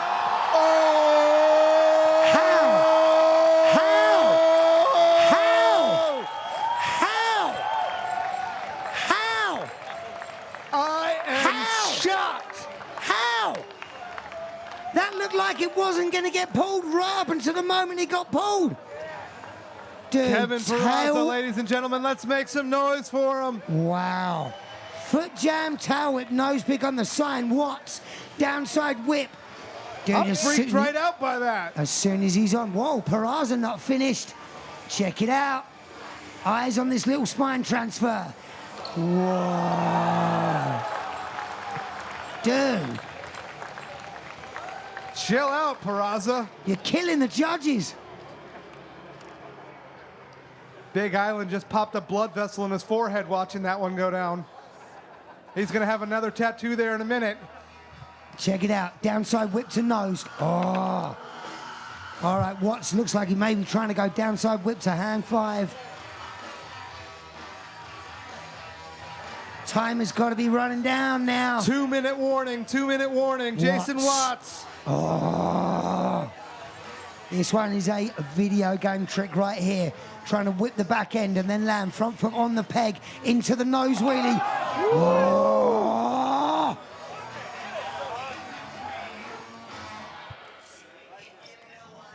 Peraza coming back in. Check it out. 3. Oh, wow. Bar spin 1 at 80.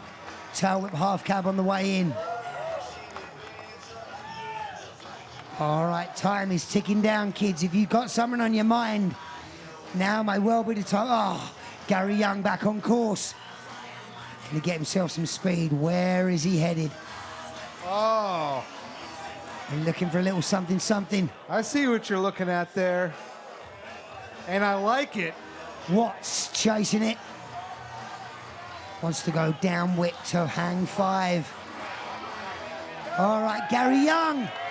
Gonna get himself some speed up. Now, where's he lining it up for?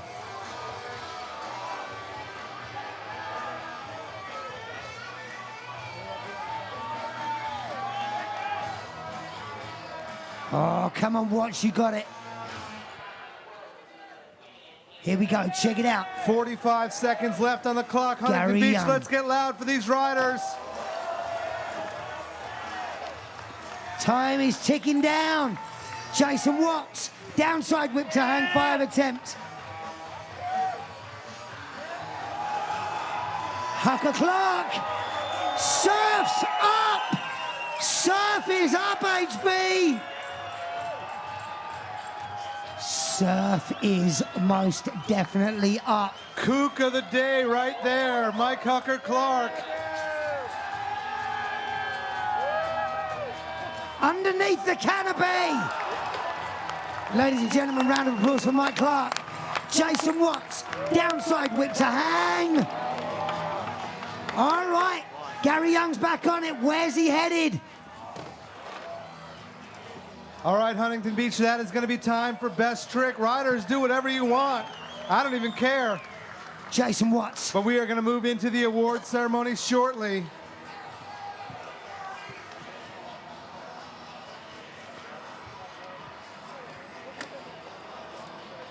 Well, Scotty, we just had the Raddest trick. That is total craziness. We're looking at the bowl right there. You can see the smoke rising from all the action. This was definitely a barn burner as far as our women's goes, our highest air, our men's competition, and also right there, the Raddest trick.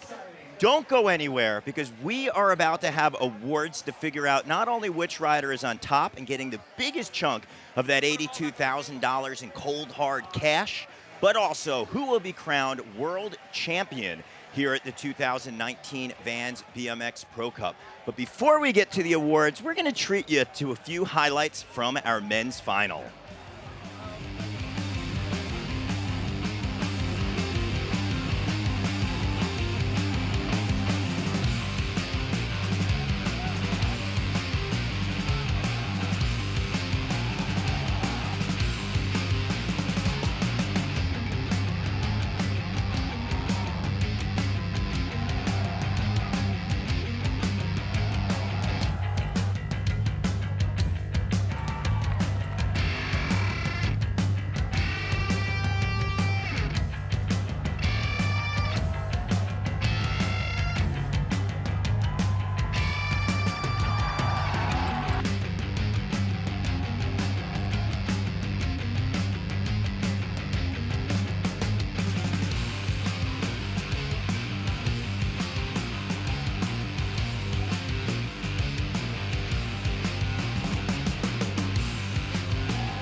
we are very proud to be here for the final stop of the 2019 Vans BMX Pro Cup Series.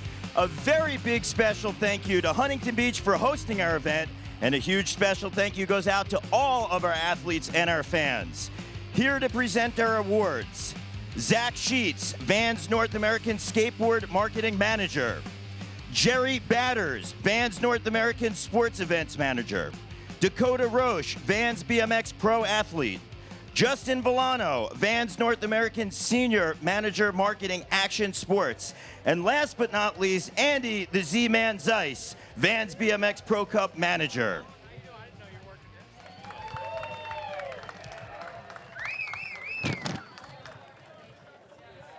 All right, well, these are the moments that we've been waiting for. First awards are going to our women at the 2019 Vans BMX Pro Cup. Let's put our hands together for getting $750 in cold hard cash. The best line winner goes to Paris Benenguez.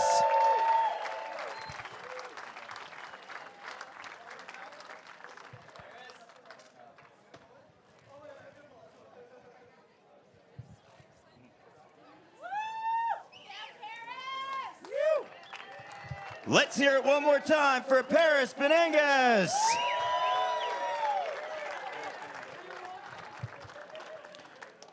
In our women's category, we also have a high air contest that went down, getting $750. The highest air goes to Macarena Perez.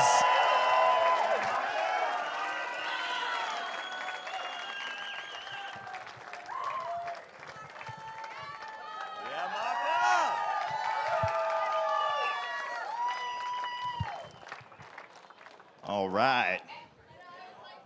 Well, now in our World Championships, I'm going to announce 7th through 4th, and then we're going to call up the top 3 finalists. So put your hands together. Coming in 7th place, Natasha Wetzel.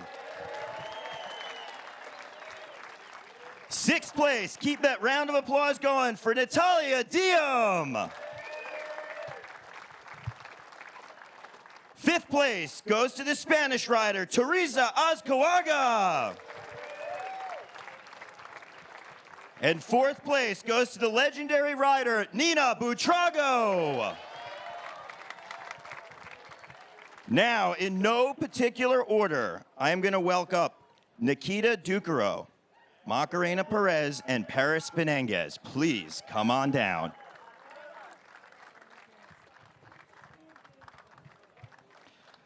Coming in 3rd place and getting $5,000 in cold hard cash, Macarena Perez.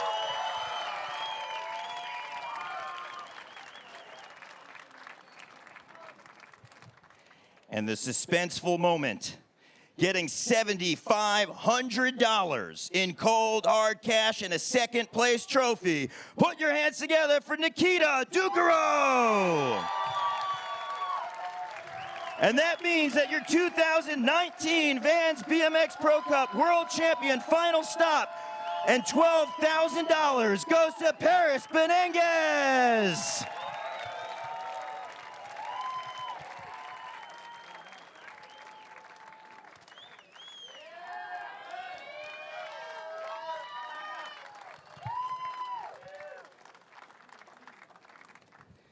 Let's hear it one more time for our top 3 finishers, Macarena Perez, Nikita Ducaro, and Paris Benenguez. All right, Paris, congratulations on your win out here. How does it feel being the final stop winner? It's amazing. I mean, I'm so stoked right now, I don't even have words. Well, your riding definitely spoke loud out there, and your words were not needed. Do you have anything you want to say to any of the up-and-coming female riders out there? We actually had a young one out here that competed with us for the first time, and it was just amazing to see her out here ripping with us, and she had so much fun, and that's what it's all about, is having fun. Well, words of a true champion. Let's put it together one more time for Paris Benenguez. Congratulations, Paris. Thank you. Now let's take a look at today's full results. You can see the breakdown.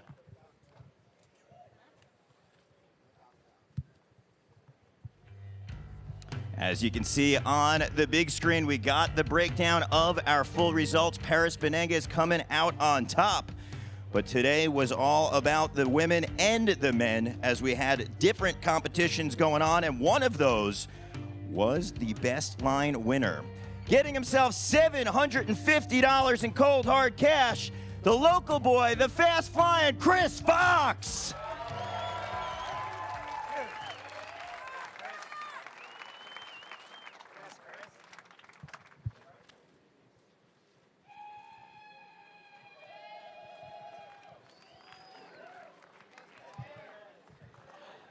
Chris, hold that trophy up loud and proud. This is your local winner of the best line, Chris Fox.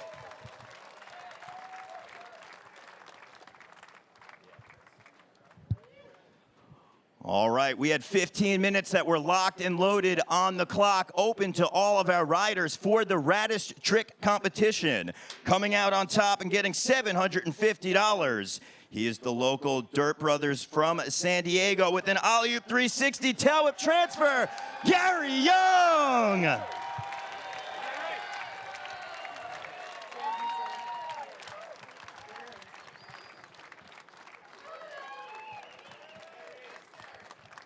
Gary, get back there and hold the trophy up loud and proud. Give it up for Gary Young.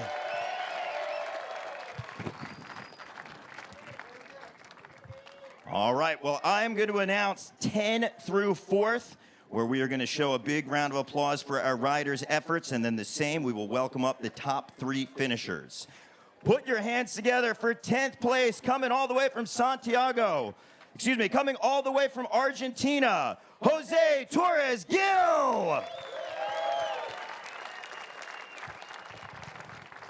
9th place goes to the smooth, stylish Spanish rider, Sergio Leos. 8th place belongs to Germany. Give it up for Paul Tholin. 7th place goes to the Australian rider and one of the youngest in the competition, 16-year-old Josh Dove. 6th place is going to go to the San Diego rider who put a demo up on that Vans sub box, Dennis Anderson. Keep it going for your 2-time defending champion, Larry Edgar. And 4th place goes to the Australian with some of the biggest flares in 540s, Chris James. All right, we are going to report to the main stage in no particular order. Corey Walsh, Chris Fox, and Jason Watts.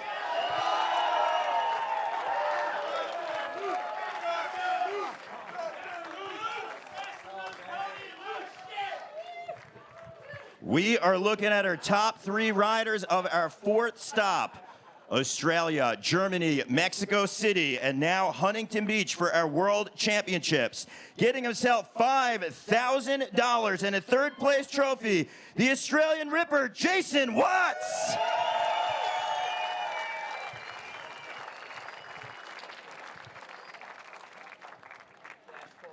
The suspense is here. 2nd place and $7,500 is going to go to the Colt rider, Corey Walsh. That means 1st place and $12,500 is going to your local boy, Chris Fox.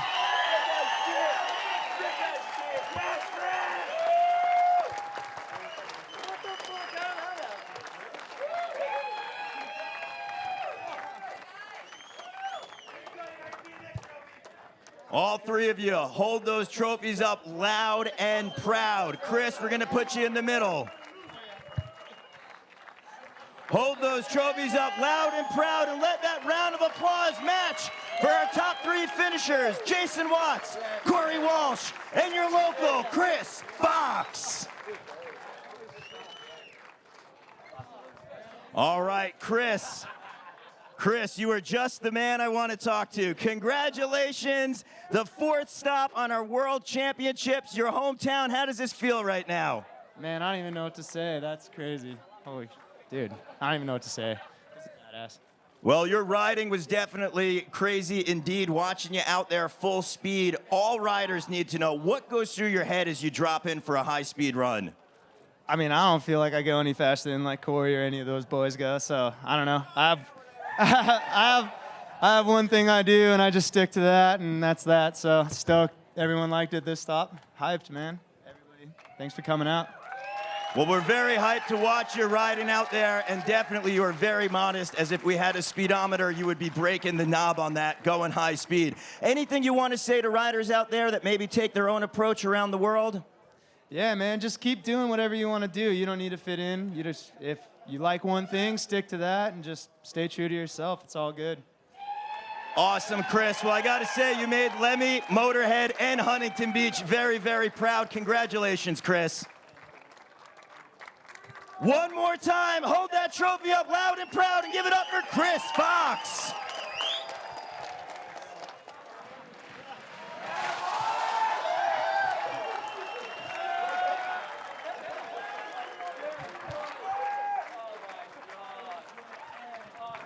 Wow, magic moment down here. Let's take a look at our full results. We got it on the big screen. Chris Fox coming in on top with an 88.60. Corey Walsh in second. Jason Watts in third.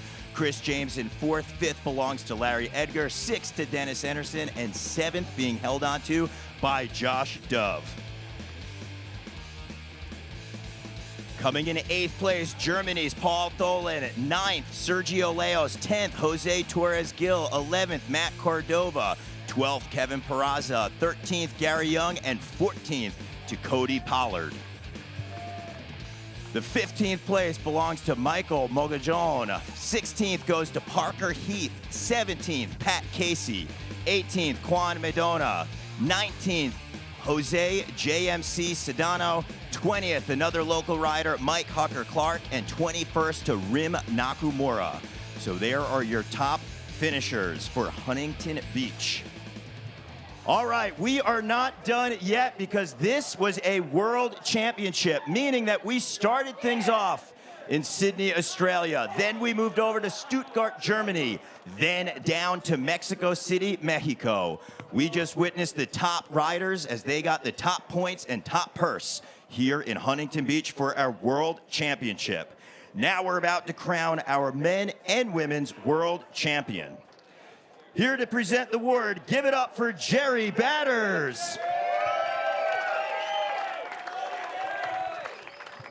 Keep that round of applause going because after the fourth stops, coming out on top, the Australian colony rider, Natalia Diem.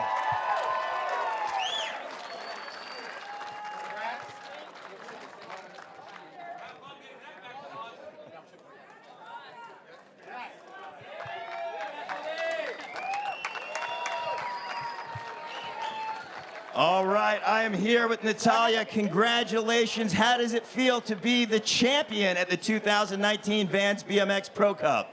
It feels amazing. I don't even know what to say. Thank you, everyone. This is sick.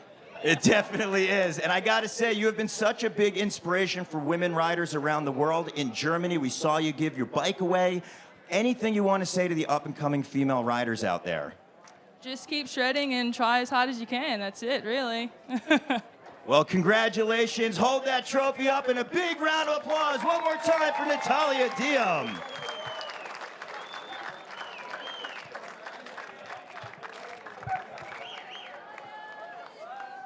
Well, coming back with another huge trophy right here is Jerry Batters.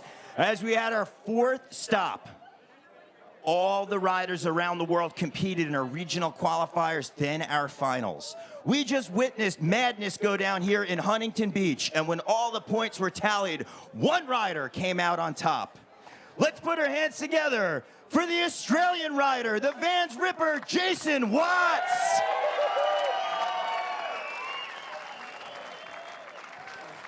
Aussie, Aussie, Aussie, oi, oi, oi!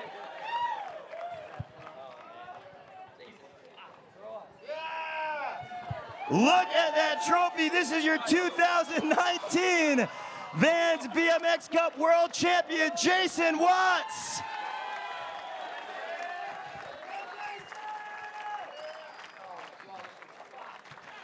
Wow, congratulations, Jason. This is such a big moment. How does it feel to be the world champion?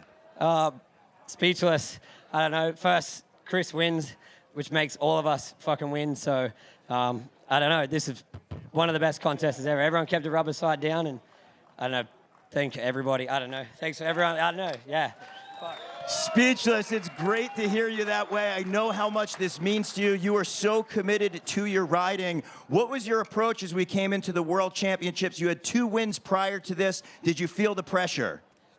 Everybody feels a certain side of pressure, but I don't know. It's just, and then you see, like all the boys, you know, we got like a really amazing heat with Sergio, Dennis, Cody, like Matt, like there's just the boys, and we just had a session, and that's how it helped. That helped out a lot. So, time I got that heat, the pressure was off, and it was just like a normal session. So, I don't know. Fuck. Huge congratulations to you, Jason. And on a closing, anything you want to say to the riders around the world that you've been inspiring? Come down to the Pro Cup and let it rip. We'll be here next year. Words of wisdom. One more time for your 2019 Vans BMX Pro Cup World Champion, Jason Watts.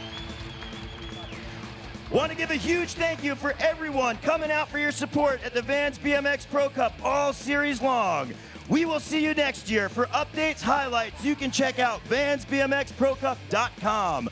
On behalf of our entire team, Paul Roberts, Steve Crandall, Scotty Kramer, I am Daryl Now. Big thank you for all joining, and until next time, signing out.